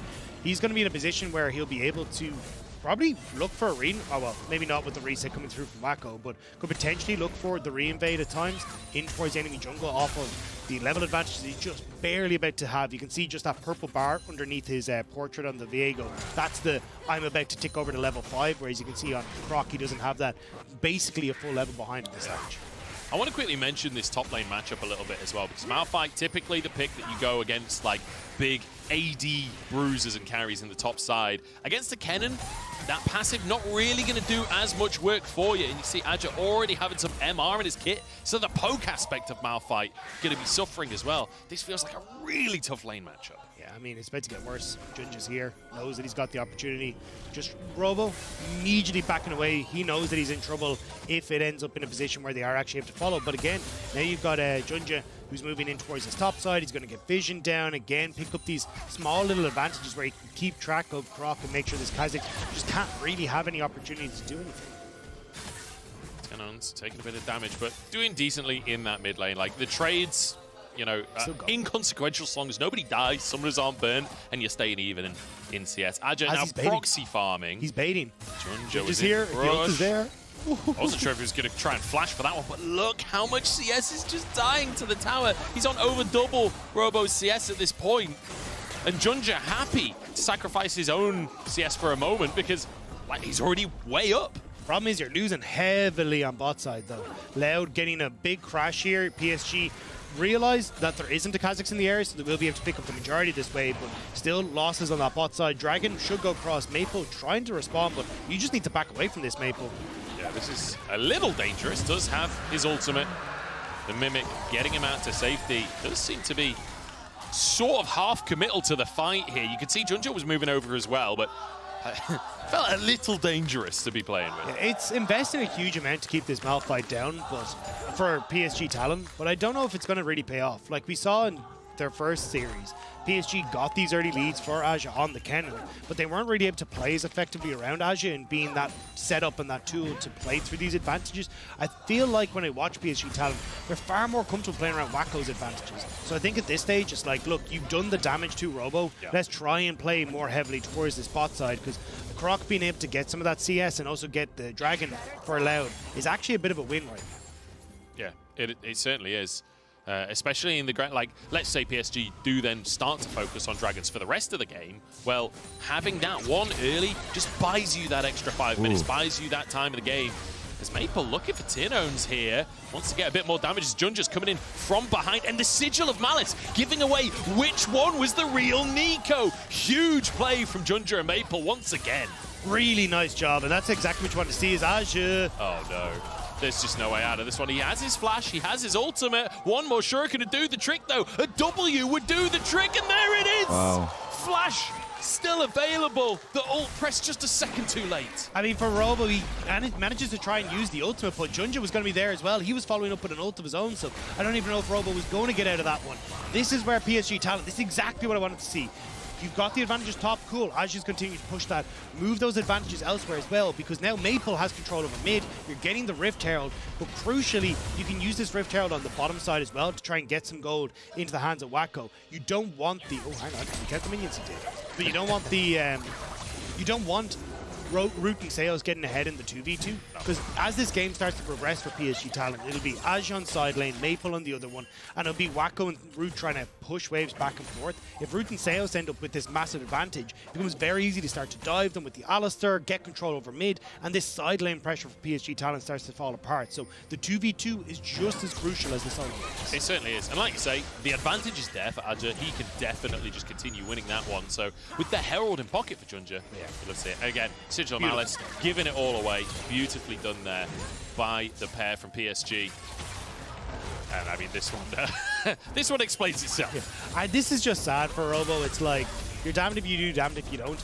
Aja can freeze that wave if you don't try to push it. I think at this stage, you just ult out of here to then flash over the wall, but you can even see where Junjo was on the map. It was like, are you really going to get out of that one with the ultimate and the flash still available for Junjo? I think he was trying to get like a max range ult actually into the jungle, so he was like just going in that direction over the wall, but you know, just too little too late. To be fair, I thought he was out of range of the shuriken as well. But unfortunate for him, falls behind, and you know, after such a great game number one as well. But now, like we said before, Junjo, Herald in pocket. You'd love to see that focus down for Wacko and Woody. Get them ahead, get them out of this laning phase, get that Kai'Sa to the tank shredding machine that AD Kai'Sa is. Yeah, no, even at the moment, they're just trying to see if they can limit the opportunities for Loud to at least continue onto this bottom side of the map and play off the one lane state they have. You got a Wacko freezing one creep. He's only just taking it there in front of his tower to be like, cool. Now look at where the wave is. It's Wacko is safe. He can't really be shoved underneath this tower. You got protection as Woody starts to come back out, even with Junjo in position. And I feel like they're kind of setting up a bit of a slow push here to see if they can make a play now, as you can look at where Sivir is overextended and Junjo and Woody are on the way. Junjo's moving in. That's a great ward. Just out of range of the control ward there in the river. But Junjo now seen on a control ward anyway, so the other ward didn't. It was inconsequential, but still, nice little tag. I will say it actually got them out of the harm's way. Like if Junja's already in that position, Root and Sayas haven't backed off, true, yeah. they're going to be in a lot of trouble. So it did end up paying dividends for them in the end. You can see both AD carries now going to reset, but that will open up Woody, who's already starting to move in towards his mid lane. He got a bit of an early reset for the Dragon that's in 40. Wasn't sure if he was going to try and make a play into Tinones, but will just reset instead. Croc getting a bit cheeky with it. We said we wanted some creativity here. He was forced onto this Kha'Zix pick by the just sheer amount of jungle bans in the draft. As the Herald just goes in the mid lane instead. They decide they can't make it happen in the bottom lane, but Adja playing this super safe. Croc realizes he can't stay here forever. Has to just back away. Well, for Croc, I think it's worth just continue to invest in that top side. I would have preferred if he cleared his camps, then went to try to go for that play on top end, because you can't really contest Dragon right now. I mean, Aja has TP in. Look at all the different warriors that are littered in towards the backline here as well on the minimap. Like, you got several of them all over the backline. And you're going to be in a position where, in that bottom side jungle, where Aja, happy with Flash, to just go in towards one of those and immediately get in onto Loud, regardless of what direction they try to contest this Dragon from. The nice thing for Loud in reference to Vision is the Umbral Glaive's been finished for Croc, so he can contest Vision somewhat. Nice little cue onto Woody there. Some gold from his first strike as stun headed towards Seos. But Root just trying to fight for Prio, trying to use those Sivir abilities to clear the wave as fast as physically possible. And get his team into the river, but it's like Woody and Junja trying to just play bouncer here, trying to disallow entry. Woody flies across the play here as Wacko dives into the backline, but Seos is so tanky. Junja has to retreat, and Tinones finds an ultimate onto Maple, but he's gone too deep. He's taken down, and Adja in the meantime finishes off Seos. Suddenly Robo and Root are found alone as Croc falls. Wacko played that fight fantastically. PSG Talon, they managed to back away, reset the fight long enough for Aji to come in, and immediately Loud are taken out. Robo's not taking a hit from Maple. I love how aggressive Maple is on this LeBlanc. No respect given whatsoever. He's had a few years to play it. Yeah, just casual, several years. But, I mean, really nice stuff from PSG Talon again. This is kind of what we're talking about. This is why I wasn't the biggest fan of the Kha'Zix as we start to come in, because you're caught in the replay here. So you get a great engage from Sales. Wacko completely separated. Croc turns onto Wacko and is like, oh yeah, I'm going for the squishy 80 carry. Where'd he go? Wacko completely on the opposite side of the fight, and that's the CC setup we're talking about. Junja just barely managing to escape, and because Loud had all been forced forward onto that fight, Ashley's got a brilliant TP spot. And again, this was already pre-set up. All these wars that we talked about were already there, but now Seos is on top side. Maple does get stunned. There's the Tangle Bobs as well. Do they have the damage to finish him off, though? Distortion surely available. Mimic on cooldown, but Maple still gets out with his life. He's just so damn slippery. He had just TP to the top side though, so at least you will be able to get a bit of damage on towards his top side. Turret plate's about to fall in 15 seconds, so you won't get another plate. Although actually, LeBlanc's sticking around. I wasn't sure how much Loud wanted to invest onto this top side, but I think at this stage, like, this is where, if I'm Loud, you kind of need to hard force every small opportunity you have. Like, get your chip damage on the tower, because your team fights aren't going to continue to go your way. And trying to control these side lanes is going to become more and more difficult if you can't have Seos roam like that. It's becoming difficult, it has to be said, for Loud. I mean, it's a 5,000 gold lead. The silver lining is, A, it's a Cloud Soul, and B, they managed to get that first Drake. That's kind of brutal to look at, I'm not going to lie. Our MasterCard lane economy snapshot is... I think that's the first time where I've seen all 5 lanes in one color. Yeah. Things could definitely be going better for Loud. And again, this isn't like the last hurrah for Loud. This is a case of, hey, you get your position in the qualification match as the first seed from Group A, but even if they lose here, they will still have another opportunity. It's just trying to avoid like the top seed from Group B would have been a nice opportunity for them, and they will still have to play against the winner of matches later as Azu. He's 2 levels up right now. Robo just has no hope of a dream of contesting. He's got his Mythic and a half item and boots against pretty much just Merc Treads and a Kindle Gem. Inside of Robo, that 1v1 is not pretty at this stage. Tinones being chased out at the top side as well. It feels like across the board, everything looking fantastic for PSG. And, you know, headed towards, if this game continues the way it's going, headed towards our second set of Worlds Qualification Series. This one actually qualified for the main stage of Worlds. Oh, good flash from Aja there. Just barely able to escape away from Robo. But I like the plays from Loud. They're like, hey, look, we know Junju's going to be on this top side. He's going to be Rift Herald. We need to start making plays. We need to find opportunities to get picks and like get something back for ourselves. But with Aja having flash there, that's not quite working out. 3 kills onto the cannon. Now you got Junju's looking for Tin on the top side. Top Blossom going to be used defensively here. Junja knows he can't dive that one, but I love the way that Junja does this. He was doing this right at the very start of the game where it's like, look, Maple just needs to crash this wave. I'm just going to kind of all in you so you're forced away. There's no way you can contest this. And just put the solo lanes behind. He's doing it to Tinos. He was doing it to Robo earlier. It's just great play. And it's just off the back of, hey, I'm about to reset anyway. So Yeah. it doesn't matter how much damage you deal to me, I'm going to go heal up. So as you say, you get to crash that wave. Now you get a nice back timer for Maple as well. He's uncontested on that push. And again, you're going to have, well, someone has to go and push out top side. Well, Aja has full control of her bot side. And I got a bloody Rift Herald, so I'm just going to pop that down in mid lane. We can all collapse if we want to. And if enough members of Loud don't show up, or we're just going to be able to take this fight with Aja and everyone coming in tow. So again, this is PSG Talent just playing the game out nice and easy. Yeah. And with a Viego, with a Rel as well, you're not going to be shy when it comes to diving. If they get out of position, oh no, the chain still lands after the flash. Robo gets underneath the tower with that ultimate available. PSG realize that no matter how far ahead you are, you don't necessarily want to dive there. Merc thread value is still a thing here to a certain extent for PSG Talent. So you can see there, Robo not being CC'd as long, thanks to tenacity, means he's able to step away. Junja going to be able to hop out. But again, you get control over bot side. Aja's just pushed in top. I'd love to see Aja actually come down river here to threaten the mid lane, because you can see for PSG Talent, they're trying to get control over this jungle to spot out where Loud are so they can try and take this mid lane tower. We'll see if they can get that set up. Get the Herald down, use the, I was going to say the purple worm. It's not the purple worm, it's the purple turtle? Purple turtle. It's going to be slapped down in the mid lane. Is it a turtle? Probably not. It's more of a crab, I guess. Lobster? I don't know. It's more of a failure at the moment. Yeah, it's sort of a flopster at this point, as the eye is popped. And it will not get the charge. A little overzealous there from Junja. That's the value of Alistair right there. I mean, that was just kind of silly. Again, like we talked about all the setup you have. Aja full control, but he's kind of just pottering around on top side, not really doing particularly much. Like, you could have brought him down to threaten Loud and pushed him away, so you could have got a bit more, but not willing to bring him down means that now Loud are actually forcing Aja away as this wave crashes from Robo on top side. So Loud trying to cross map for the inevitable take that Maple's going to have on the bot lane tower and the dragon here for PSG Talent. So nicely done, but they do actually need to commit to the tower versus whatever is happening right now for Loud. Yeah, not really hitting the tower, just going to be proxying some waves. And trying to deny some CS, trying to close the gap in CS between the two top laners. Good to see Croc at least managing to get some help for Robo there, trying to get him a little bit back into the game. Once you get like one item on Malphite, you're pretty much full build you at are that stage. Yeah, so that'll help him get towards that stage. Sales is going to spot Junja.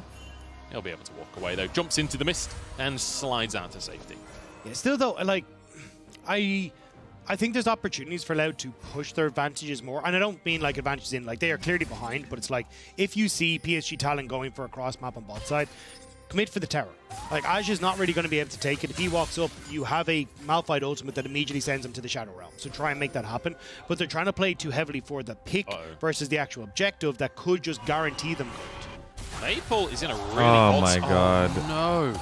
Aja doesn't even need to flash. Robo obviously thought he was still recalling. Great reactions from Aja. Dodges away from the ultimate. Tough game on the Malphite here. And I thought Maple was in trouble because, you know, you had Croc and Robo above him, the rest of the team below him. But they obviously didn't have vision of where Maple was. I think if they'd gone for a collapse on Maple, that could have been so much more positive. And this game is already getting completely out of control. Yeah. Allowed a 7,000 gold lead coming through for PSG Talent. Aja's massive. You're looking at a Wacko who's about to pick up his second item as well. Yes, the Rift Tower does make it a little bit easier for them to hold on to mid tower, but that's not going to last long as Aja. I think, yeah, he's just going to ult this, right? Pop Blossom comes on out. Tinones has the flash as well. Ult for ult there. It's now Croc finds an opportunity to jump in, but doesn't have the damage to finish. Oh, Root with a good spell shield there. Protects his jungler.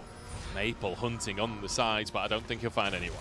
I think that was the most alert cow I've ever seen as well. Sales just like, where the hell is this Maple coming from? There is a LeBlanc in the area and there's a very low bug, but able to back away from that one. But again, you can see the desperation. Croc launching himself in because they want to hold on to this mid lane tower, but it's so difficult. Just the minions alone and one auto from Junja going to take that one down. And now you're losing control of your bot side jungle. You're going to lose already control of your top side. You can see already how hard that is for Loud to hold on to any sort of vision on that top end of the map. And it's just going to continue to push forward here. Yeah, Adja having a fantastic game for himself. 3-0-2. The damage out from the cannon. I mean, throughout the laning, his damage numbers are probably the highest in the game just because, you know, he's laning against the Malphite. You just get to poke endlessly. But when it comes to those team fights, the throughput he will get. 2 items finished off here. Actually going for a full defensive item in the Banshees as well. Upgrading the tier 2 he bought earlier on. As Robo might have stepped too far forward here. Croc in the area as well, but Robo dodges the chains. He'll be okay. Still though, as you pushing on bot side, you got control over mid. PSG are just setting up their vision around this Baron, and they have a ton of Baron. Well, I say that. Wacko has a ton of Baron damage. Maple, not so much, and you don't really have a tank for PSG talent. So the opportunities, oh, hang on, for them to... Junja could be in trouble here. It's the clone from Tinones. It's not the real one. Junja backs away, has the red buff. But yeah, the opportunities for PSG talent to like rush down a Baron aren't really there. Because if you put yourself into a pit, that's where Loud can actually try and play off of the ultimate from Malphite, Tinones coming in, Sales having the CC. So they need to find picks and plays before they can try and rush down a Baron. And I feel like we're really seeing the patient, slow gaming that we were talking about before the series began, where they've got the lead, they know they've got the lead. Don't overextend. Don't overdo it. They're just trying to poke. And they're doing a great job of just tracking Croc. I can't remember seeing a single time where Croc has had the drop on someone to get that big Kha'Zix burst off. Oh, no. Might have it the other way around. It's Croc on the drop. Taken down and the stun onto Rue as well. No, flashes under the tower, but Maple's with him. Rooted under the tower. What a route from Tinones there to answer a kill onto Maple. TP in from Robo. Oh, boy. And he's gone. He made to look like a bot in that one, immediately taken out as he comes underneath the tower. Baron. And Wacko picking up the kill. We said they needed the picks before the Baron. Well, here you go. There's your Baron. My God, Adja is having an incredible game for himself. 4-0-4, but the cannon has been found. He got found by Croc, and Croc regretted that decision. My goodness. He's just gone. There's nothing you can do. Rude as well, forced to flash away. As you say, Tinone's great binding, but Wacko's in a perfect position. Robo TP's in way too far forward. Like, there's zero follow-up at this stage, and you've no ultimate for Tinones, even if he does get a decent ultimate there for Robo. So the fight was done and dusted, and now PSG Talent, like, 10,000 gold lead at 23 minutes. This one's done. It's absolutely brutal to witness, and it's heartbreaking for Loud as well. Like, they got knocked out of MSI by PSG. It was a 2-0 then, and it's looking like a 2-0 now unless some kind of miracle can occur. PSG with Baron in pocket. They've already got 2 Drakes looking for a third here as Robo going to be forced away. And I love how aggressive they are, but in a non-committal way, right? Just forcing them away, not fully committing to a fight just yet, but making sure Loud know this is not their jungle anymore. Wait, Tinones? Whew, I didn't even realize it was a minion, but PSG did.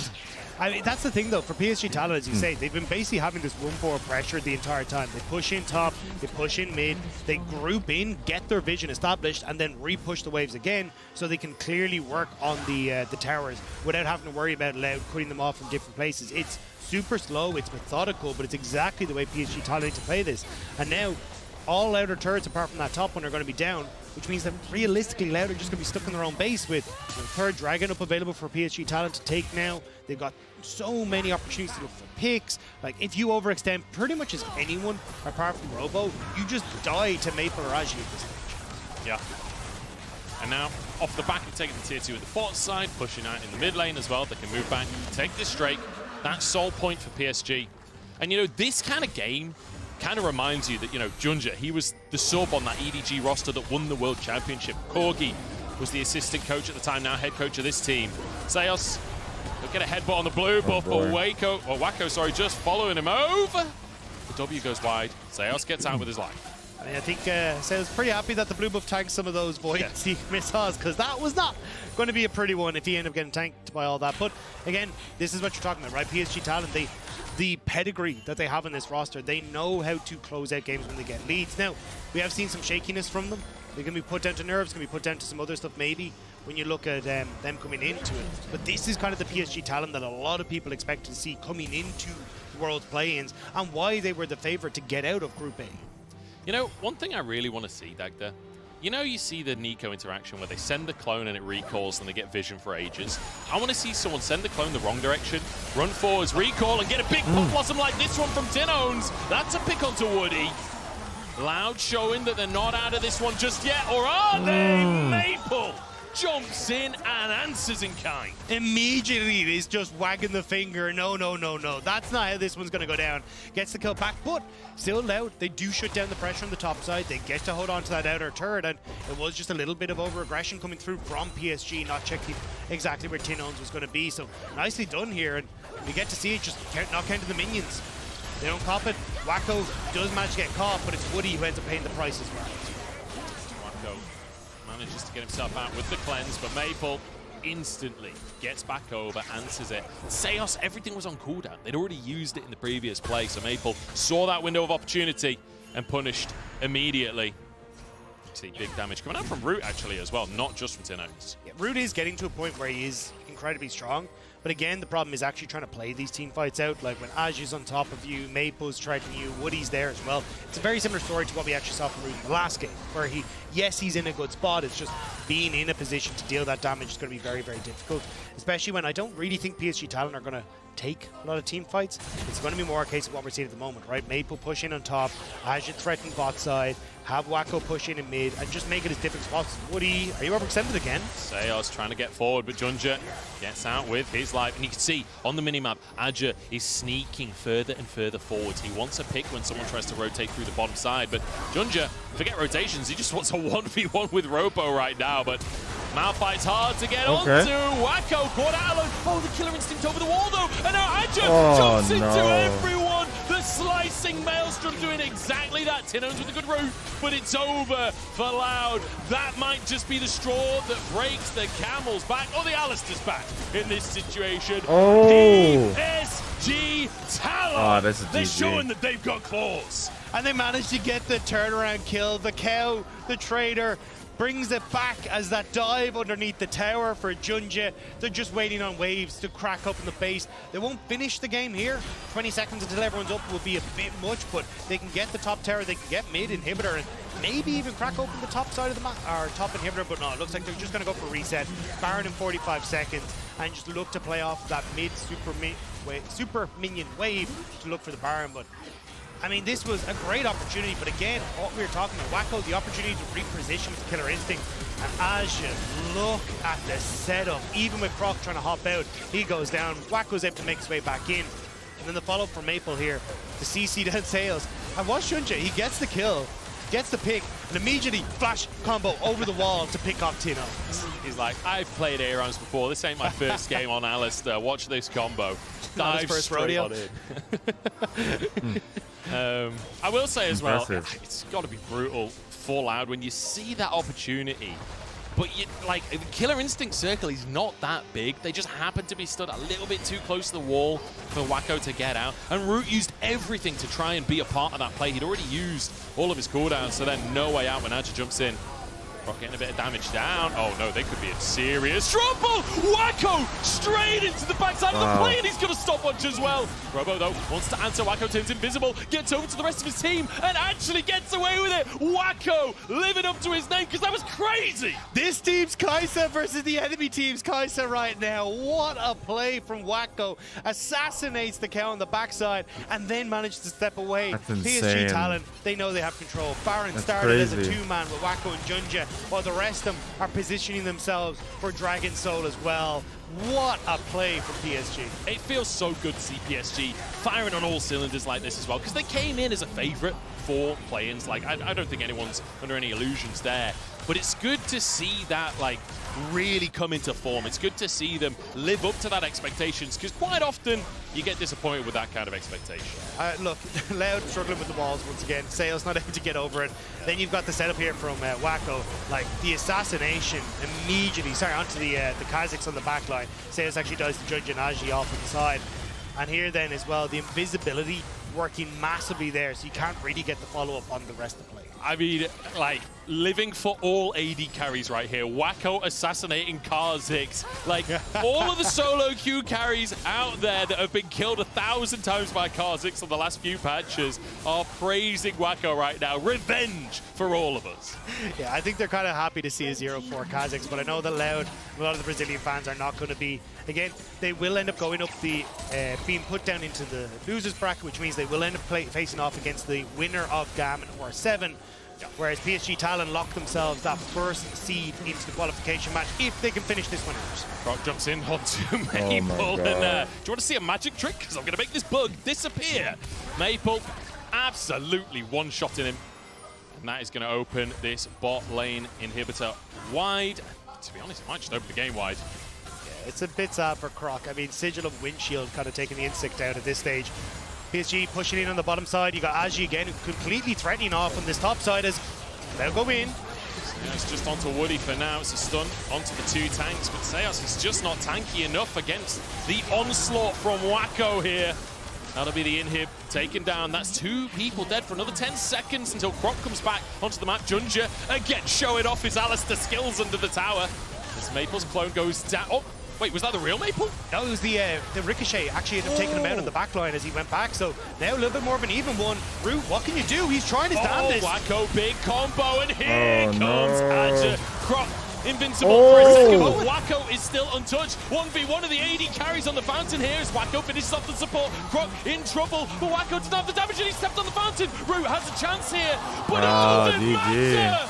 Quadra kill for Wacko. The man is insane. Wow. And PSG one step closer to the Swiss. Wacko says it's not Insanity. your time today, Root. Pentakills picked up by Root the first day, but not going to be the case here. The hero performance, no close, but Wacko one step ahead in this one. Absolute. I love the confidence on that guy.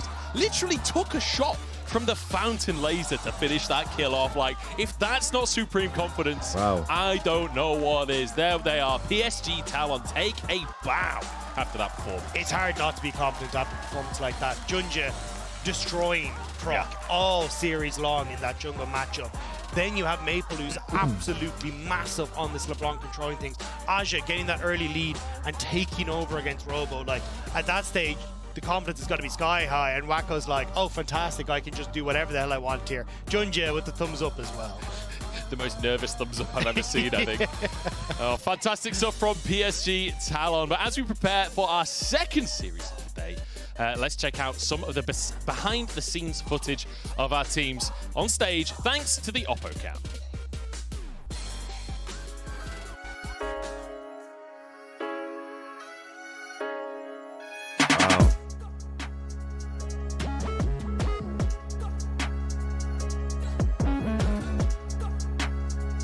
Ooh, drop.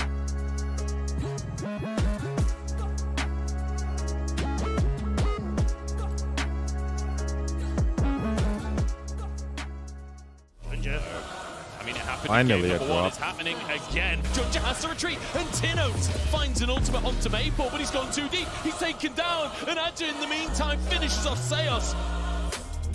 Oh no. Might have had it the other way around. It's Croc on the drop. Taken down, and the stun onto Root as well. No, flashed under the tower, but Maple's with him, rooted under the tower, and he's gone.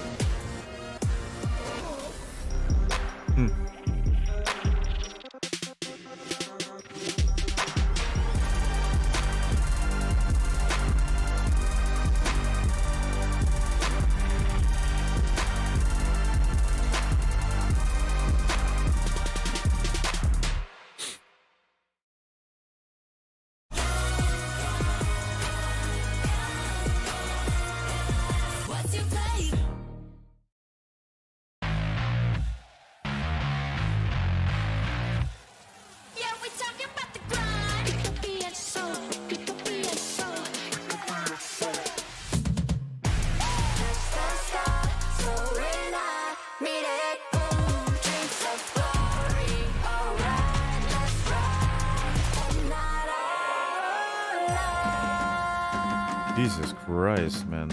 What are these graphics? Animation is like... A team against a king. Seeing against believing. A moment against a moment for the ages. Countless. Insanity.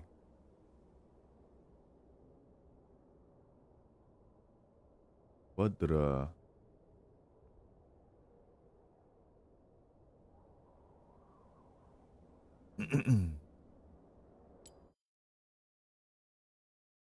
Where my capsule at?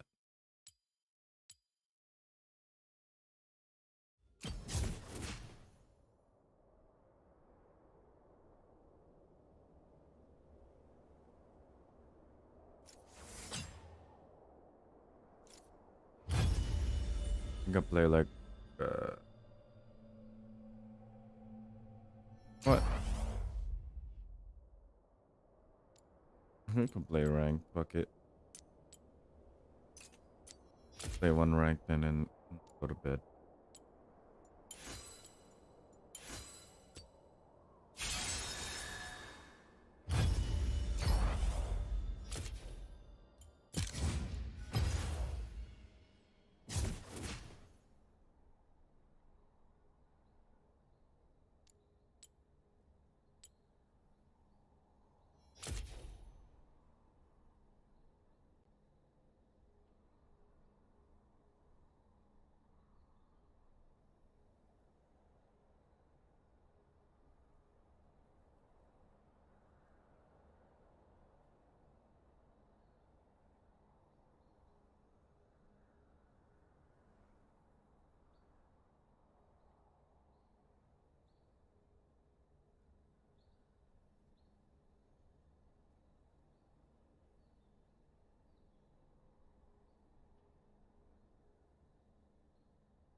Fuck, man.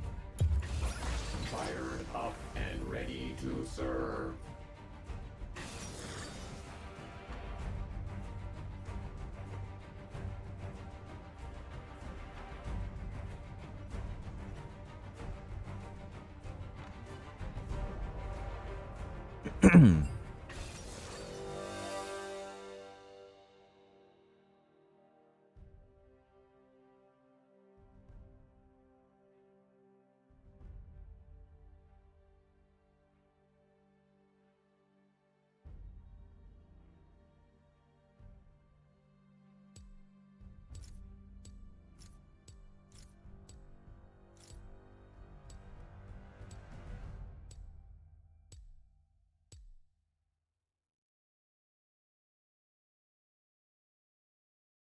It's versus Pantheon. Oh God.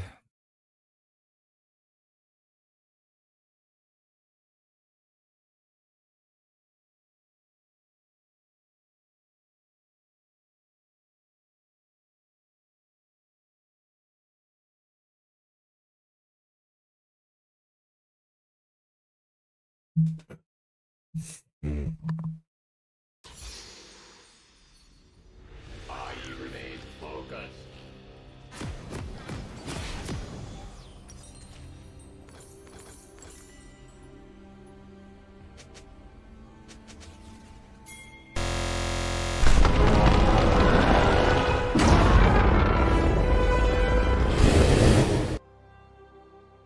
As long as it takes. Welcome to Summoner's Rift.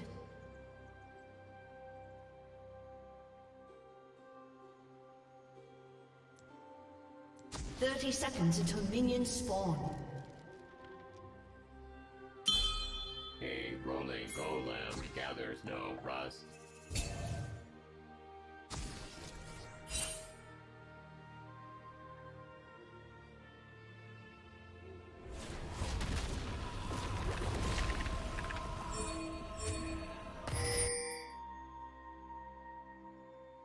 Why are you in my space?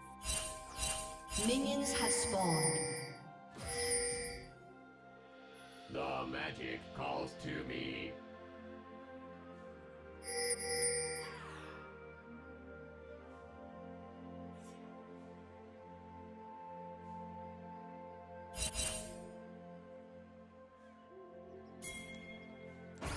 I am the consequence of your First blood. Oh my God, bro. Where's the team?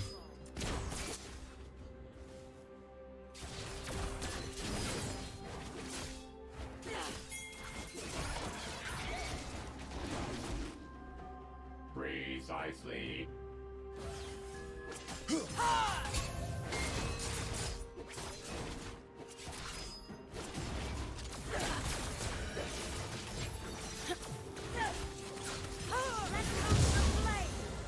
I remain focused.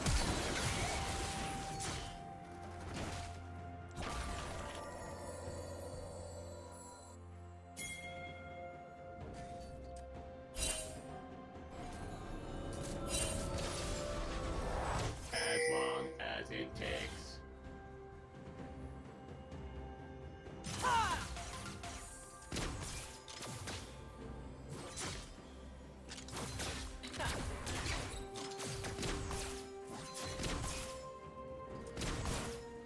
Your team is escaping.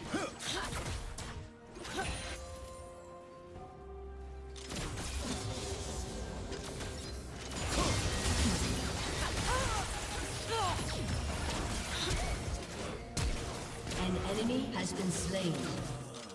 Metal is harder than flesh. Double kill.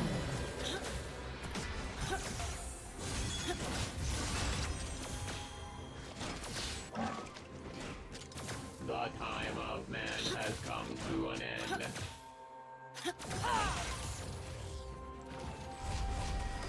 Good job.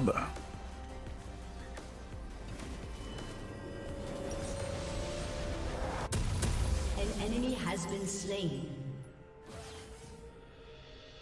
A rolling golem gathers no rust.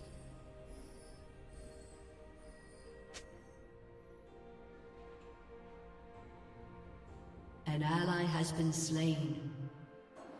That's where you belong. The magic calls to me.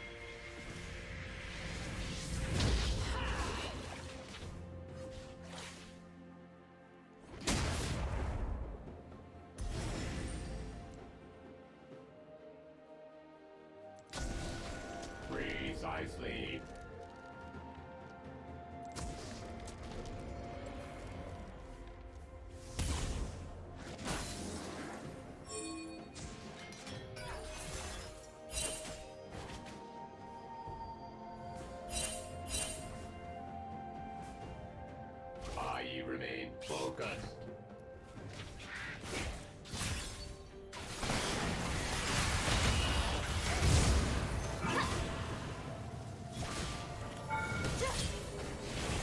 You have been slain. What the fuck, man? Oh my Ally god. has been slain. As long as it takes.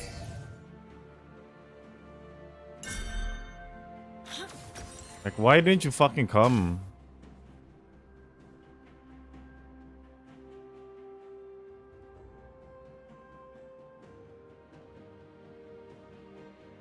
Rolling golem gathers no trust. An ally has been slain. Thanks for the paycheck.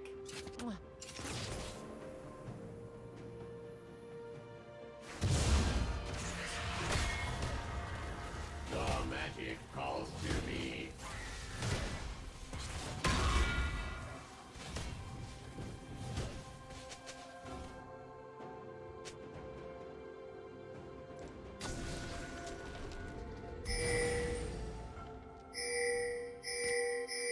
Precisely.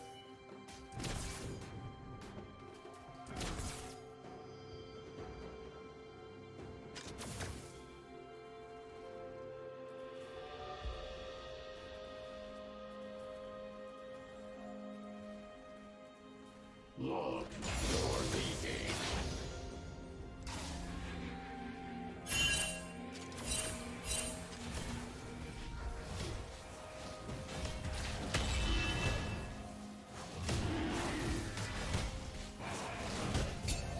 I remain focused.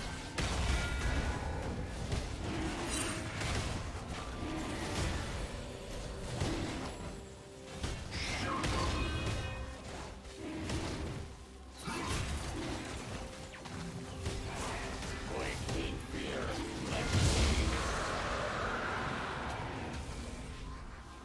An ally has been slain.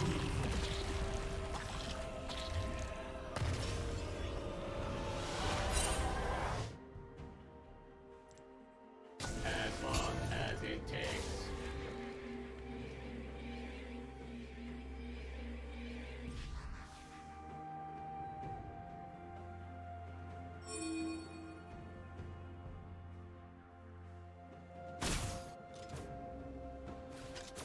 A rolling golem no trust.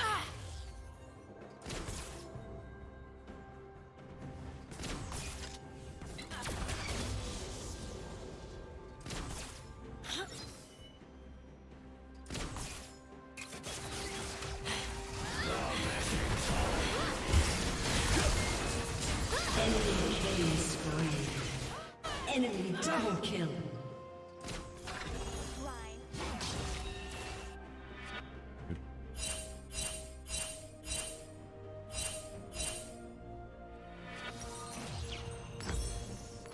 Precisely.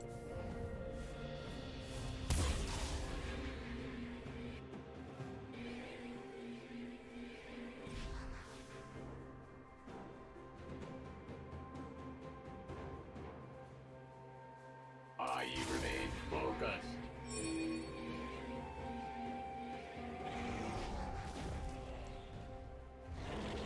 I don't even want to play anymore.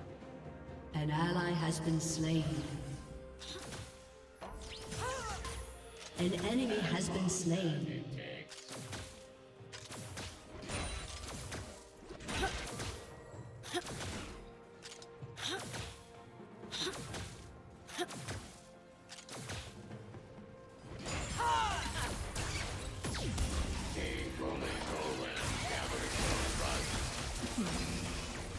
An enemy is unstoppable.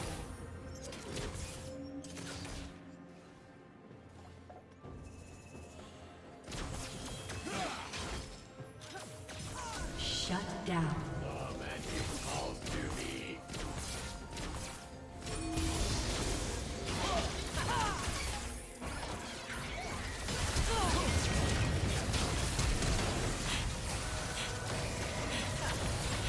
An ally has been slain.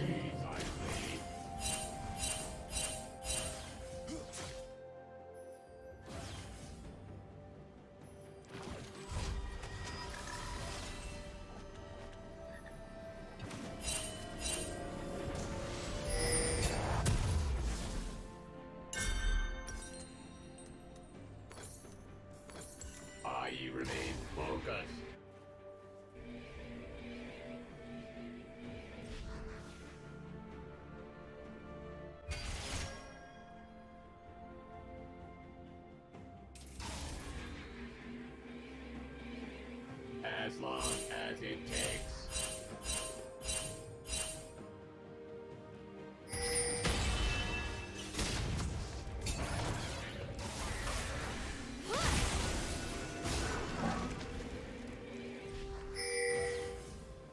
A rolling golem gathers no rust.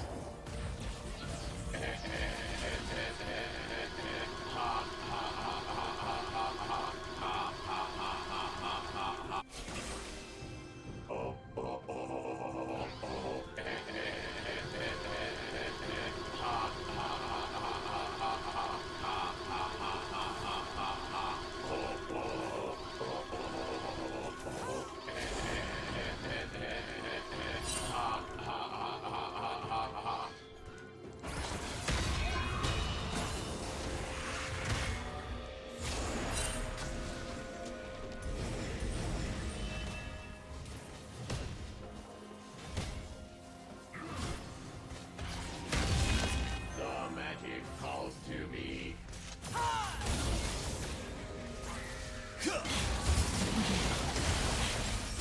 Killing spree. I will remember your name and shout it Shut down. Precisely. An enemy has been slain.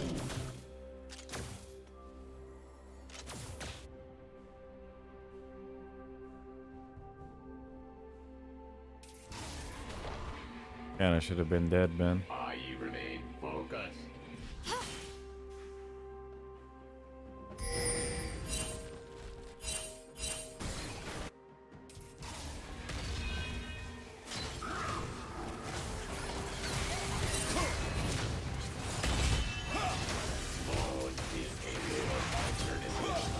An enemy has been slain.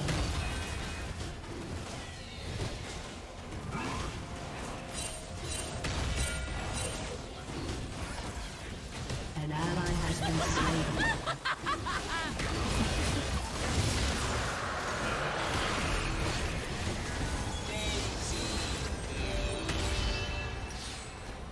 You have been slain. Bitch ass. Your turret has been destroyed. Bitch An ass. enemy has been slain. Bitch ass. As long as it takes.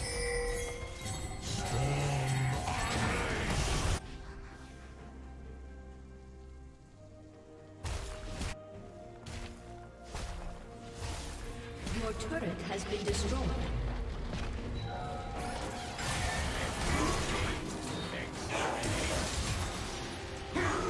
Shut down.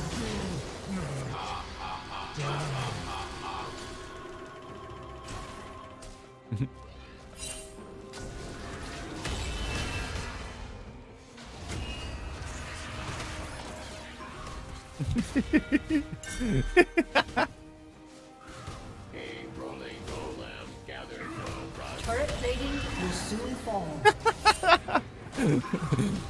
I'm trying to fucking steal shit, man. Jungler is pretty bad. Ooh. Got it. Ooh, let's go. I gotta go back. I'm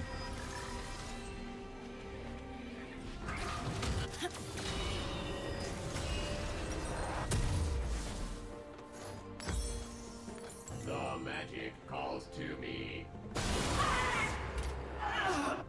An ally has been slain.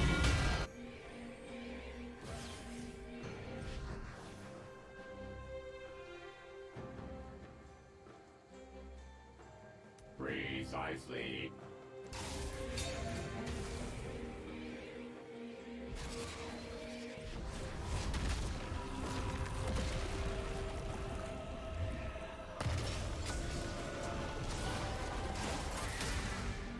I remain focused.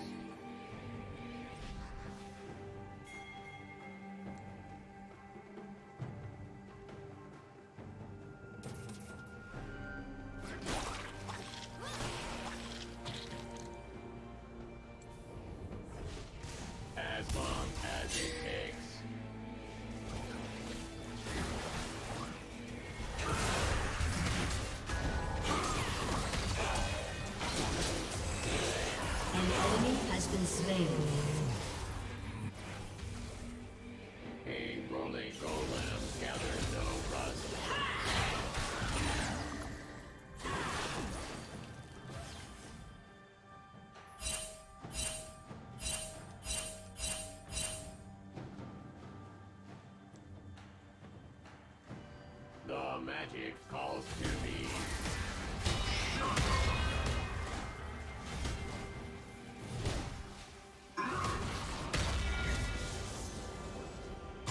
An ally has been slain. Precisely.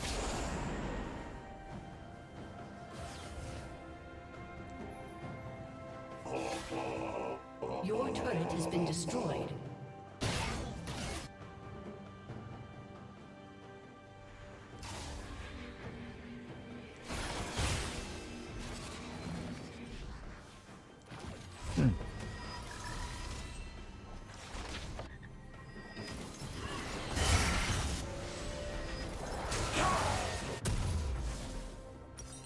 Your turret has been destroyed. I remain focused.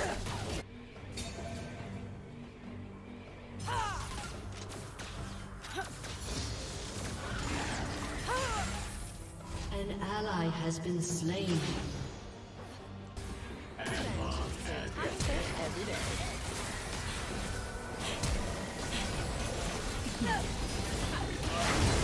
You have been slain.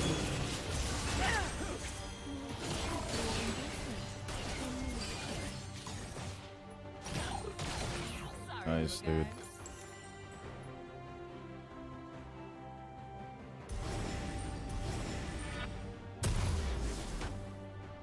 A rolling golem gathers no rust.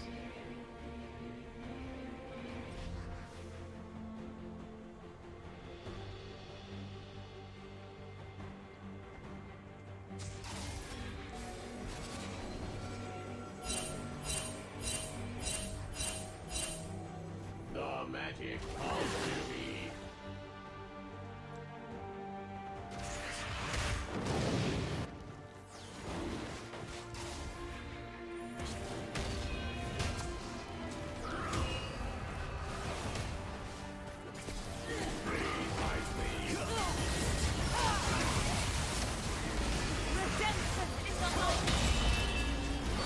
Shut down.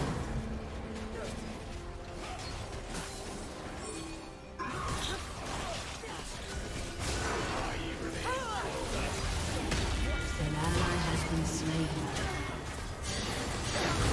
Enemy double kill. An ally has been slain.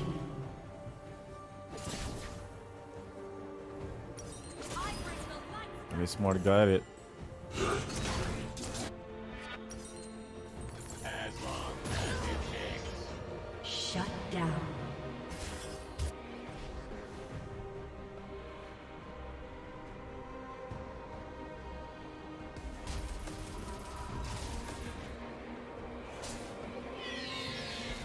A rolling golem gathers no rust.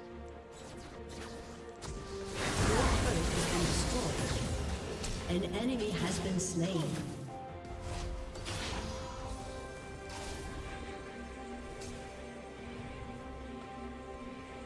The magic calls to me.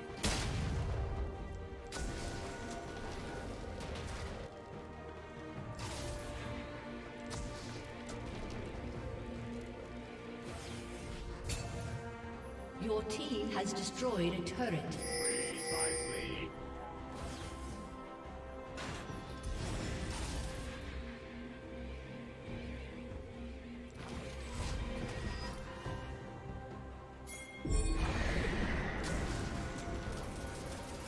I remain. An enemy has been slain. An ally has been slain. An ally has been slain.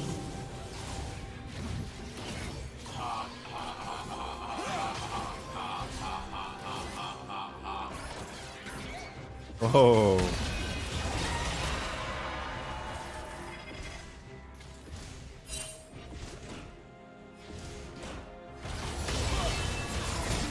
Shut down.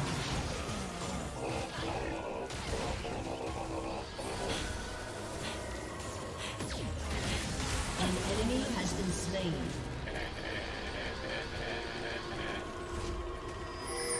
Your Your turret has been destroyed.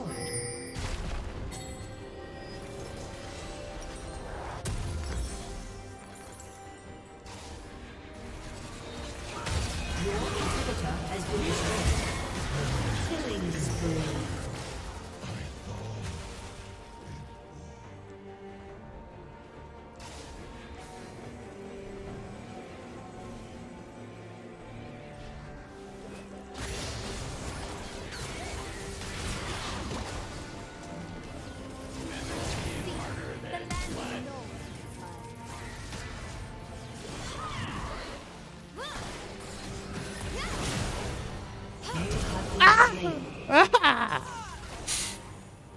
Game is so fucking slow, man.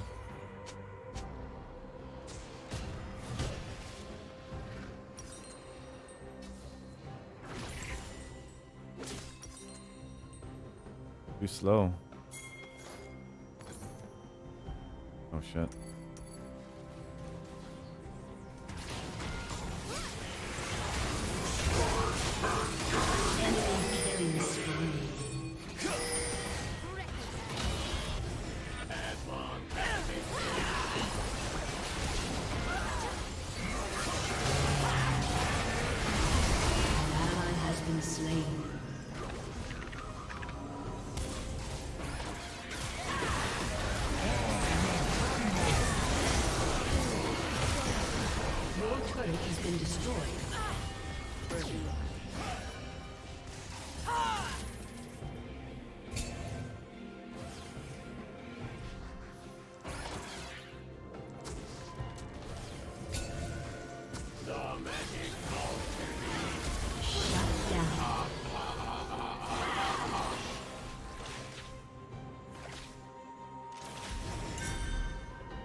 People are just fucking retarded.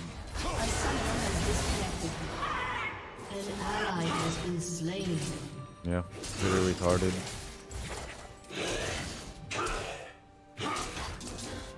Okay, I'll get demoted. No problem. I don't mind getting demoted.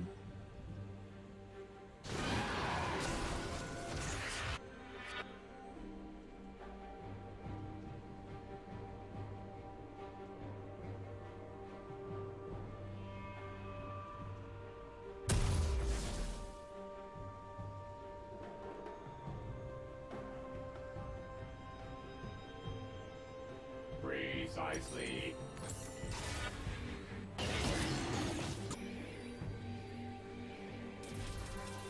An ally has been slain.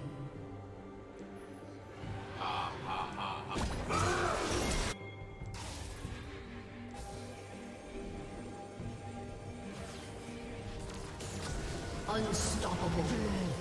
Almost now.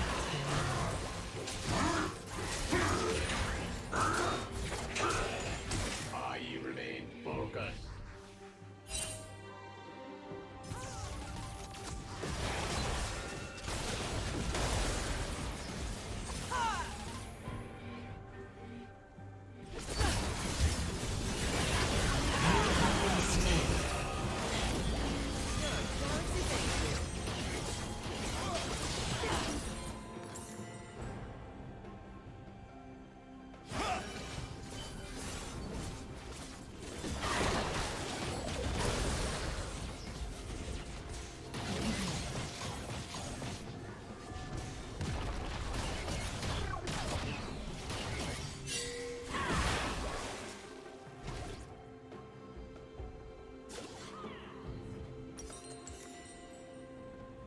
As long as it takes.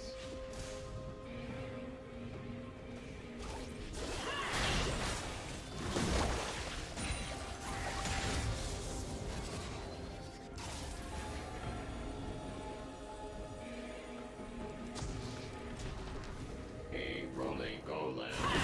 No rust.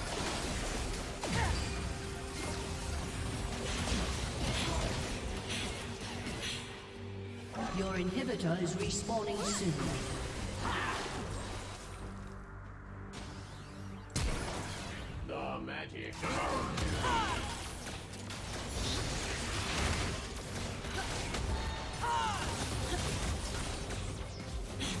An ally has been slain.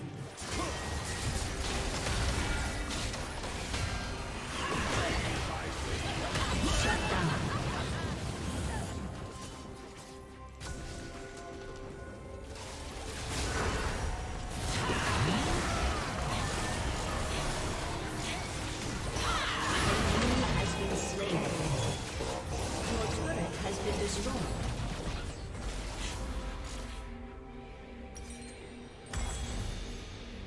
Your turret has been destroyed.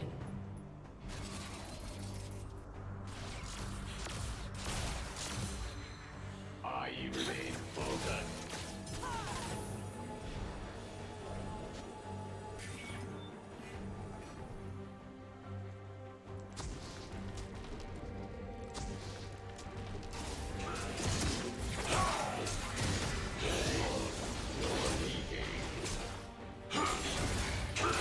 An ally has been slain.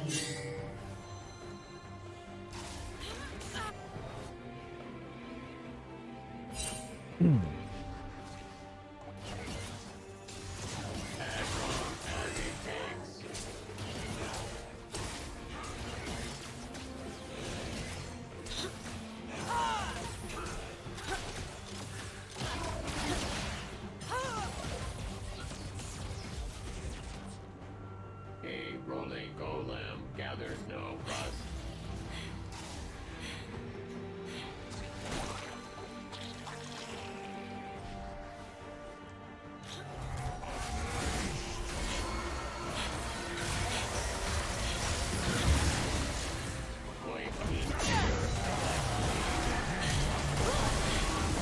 An ally has been slain. Enemy killing spree.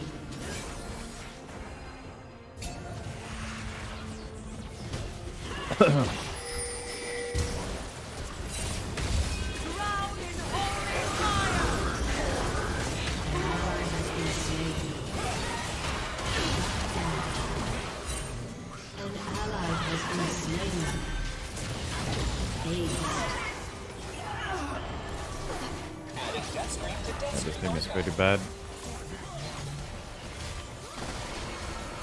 Pretty bad, man. Your inhibitor has been destroyed. Your turret has been destroyed. Your turret has been destroyed. Rampage. A summoner has disconnected. Defeat.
Play one more.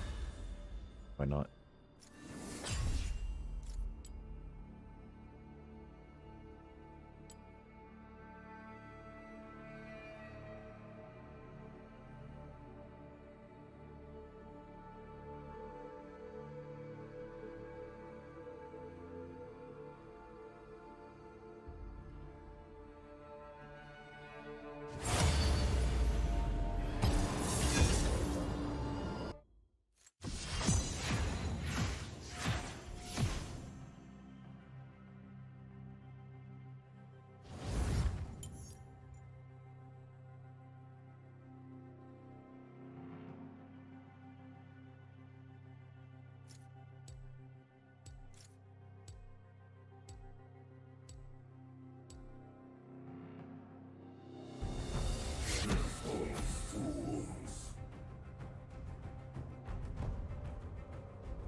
Fired up and ready to serve.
Thing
is loose.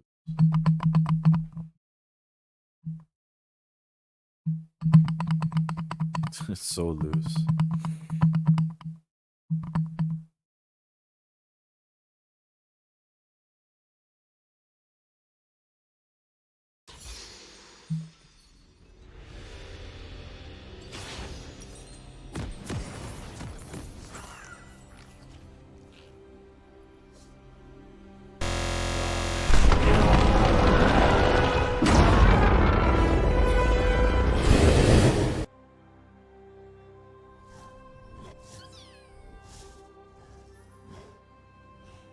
Welcome to Summoner's Rift.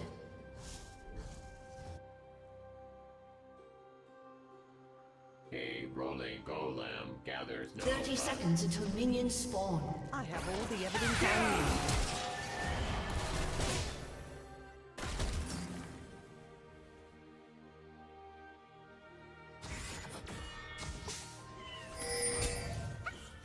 as long as it takes.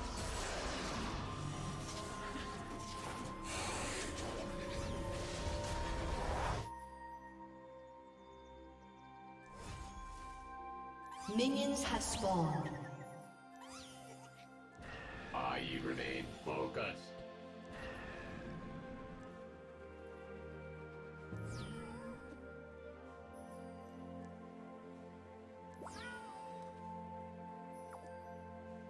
I put the goal in Golem. That was humor. Other golems find that to be appropriately funny.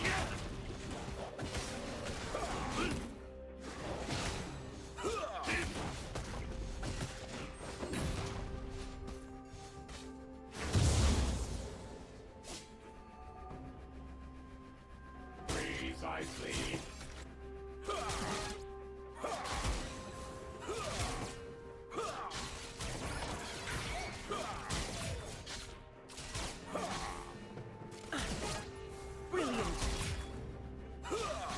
Exterminate. Exterminate.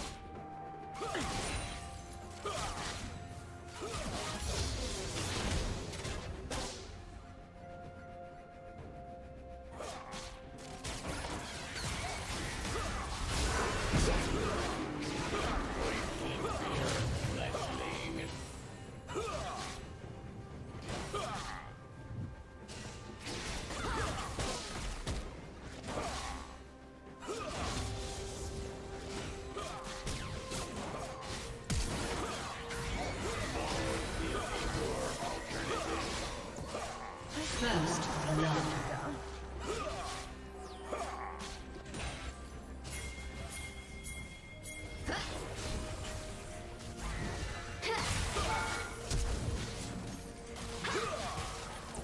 An enemy has been slain.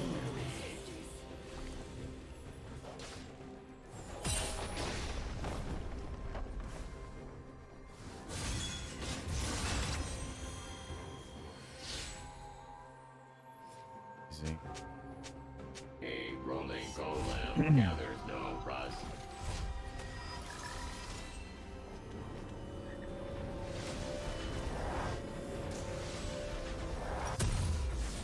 This is why you ban Blitzcrank. As long An enemy has been slain.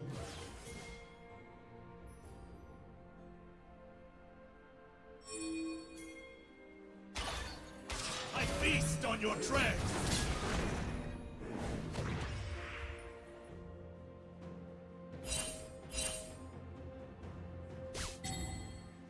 I remain focused.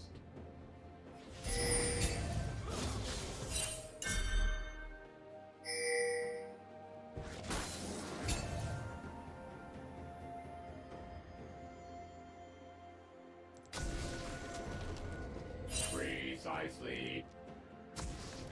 An ally has been slain.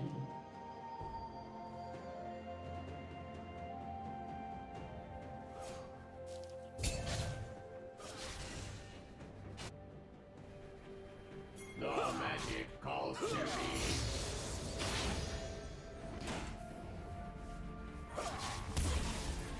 Not so fast.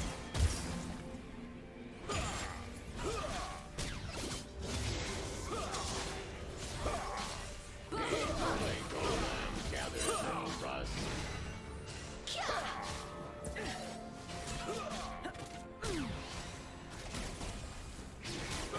Think again. Going somewhere? Metal is harder than An ally has been slain.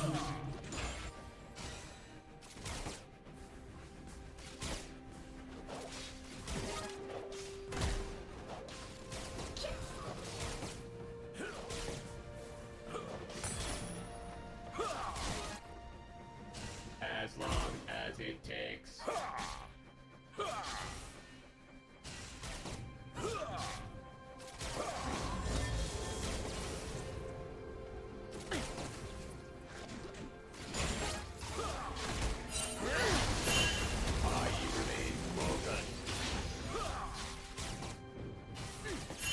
Good.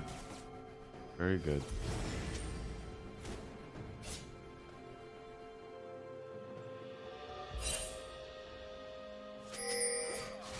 Precisely.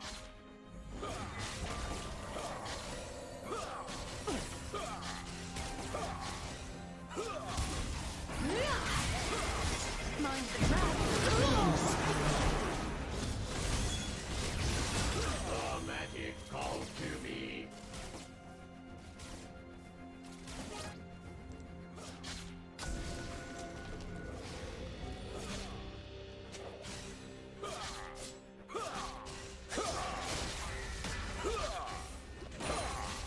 Your team is escaping.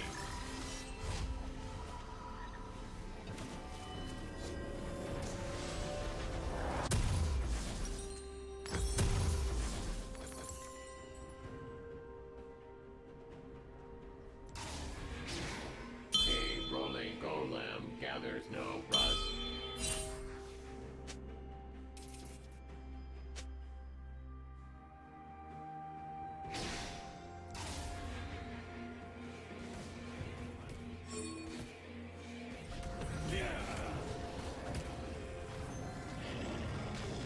As long as it takes.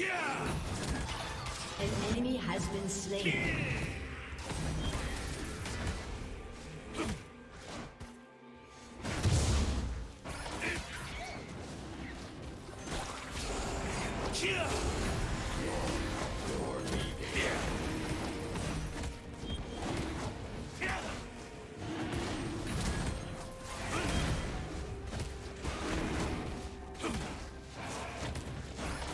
Your fear makes me hungry. Exterminate. Exterminate.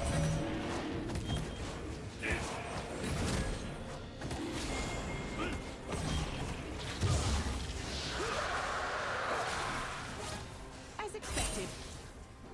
An ally has been slain. Focus.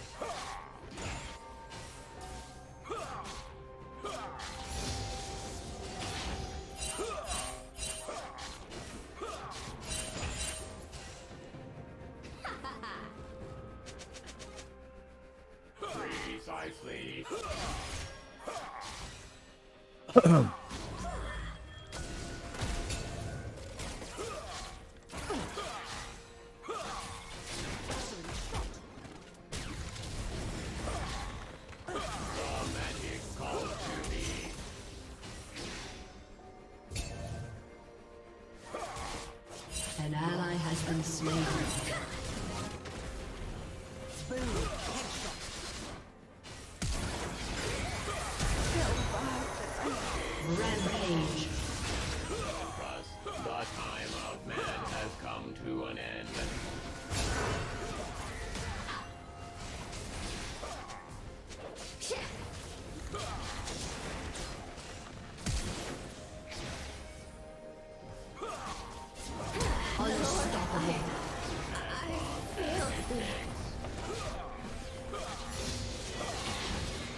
An enemy has been slain. I remain focused.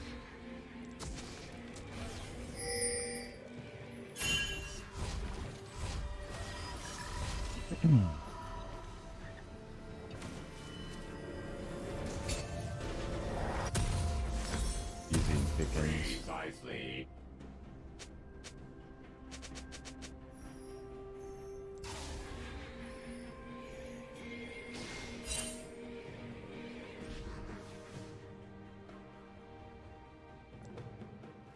The magic calls to me. So aggressive, man. So aggressive. They're right here. A rolling golem. Killing spree. Boom. Headshot. Dominating.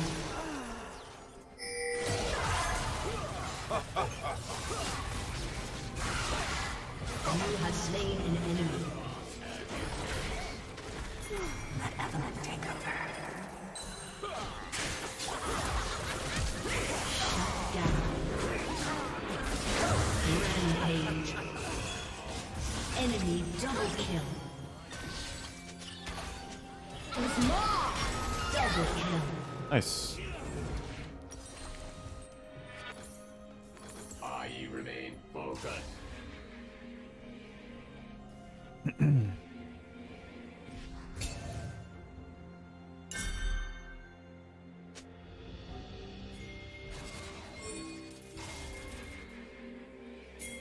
Precisely. An enemy has been slain.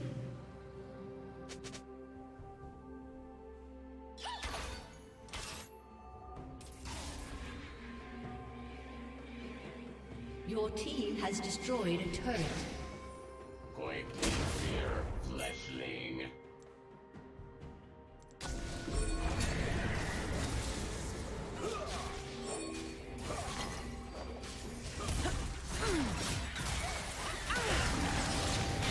Dominating. Oh my god, this Caitlyn's so bad.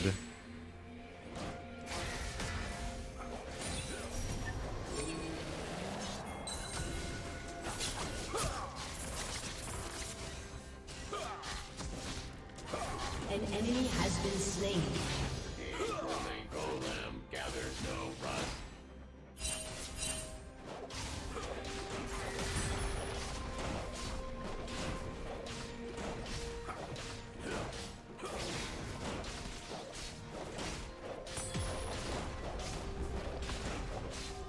As long as it takes.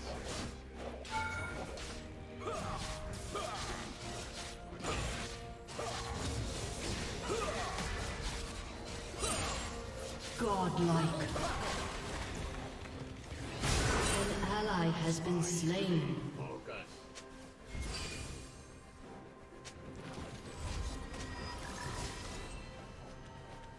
Jesus.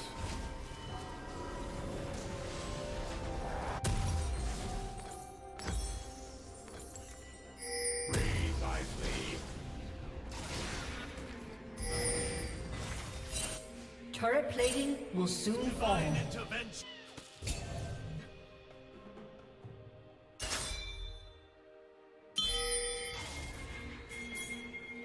The magic calls to me.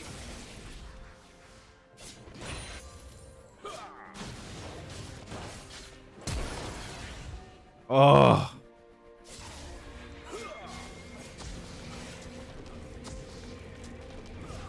A rolling golem gathers no rust.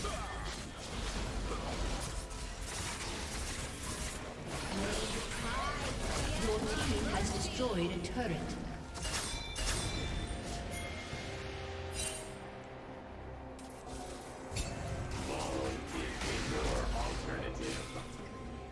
Your turret has been destroyed.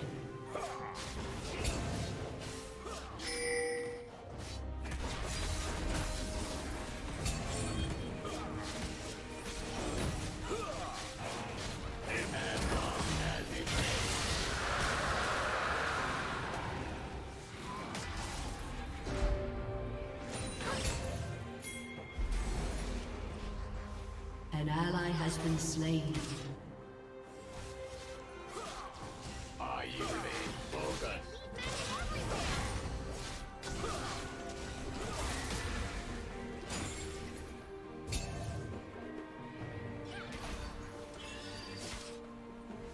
Legendary.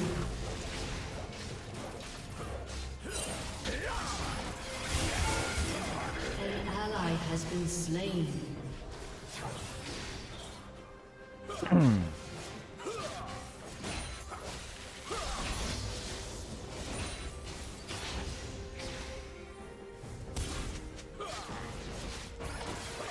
Precisely.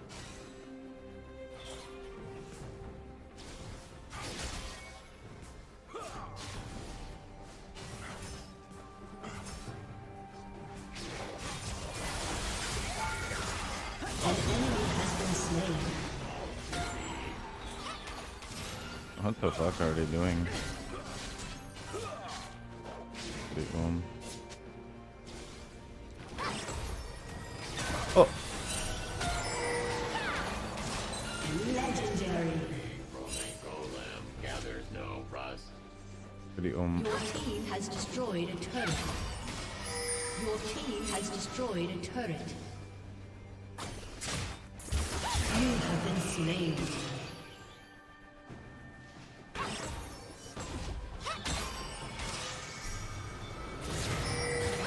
An enemy has been slain.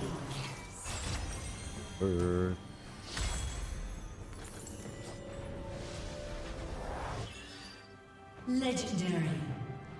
As long Your as team has destroyed a turret.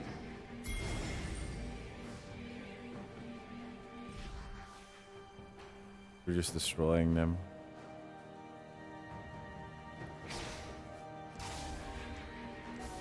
An enemy has been slain.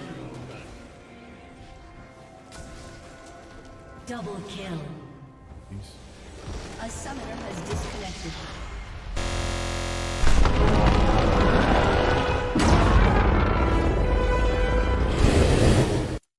They're gonna do anything at all. Nah. They're gonna do anything. Easy pickings.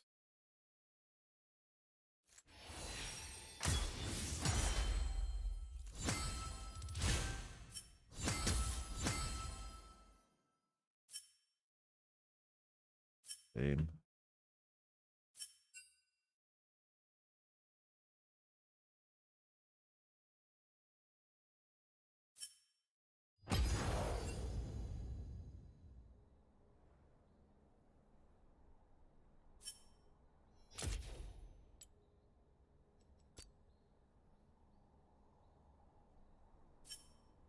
$98 LP.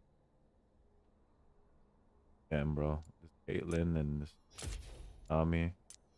Very bad players.